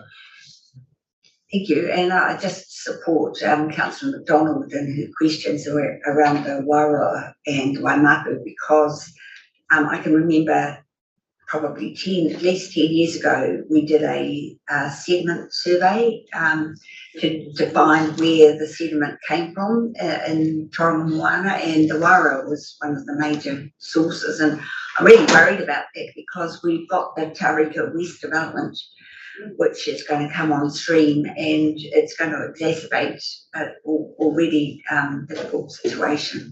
Thank you. No further questions?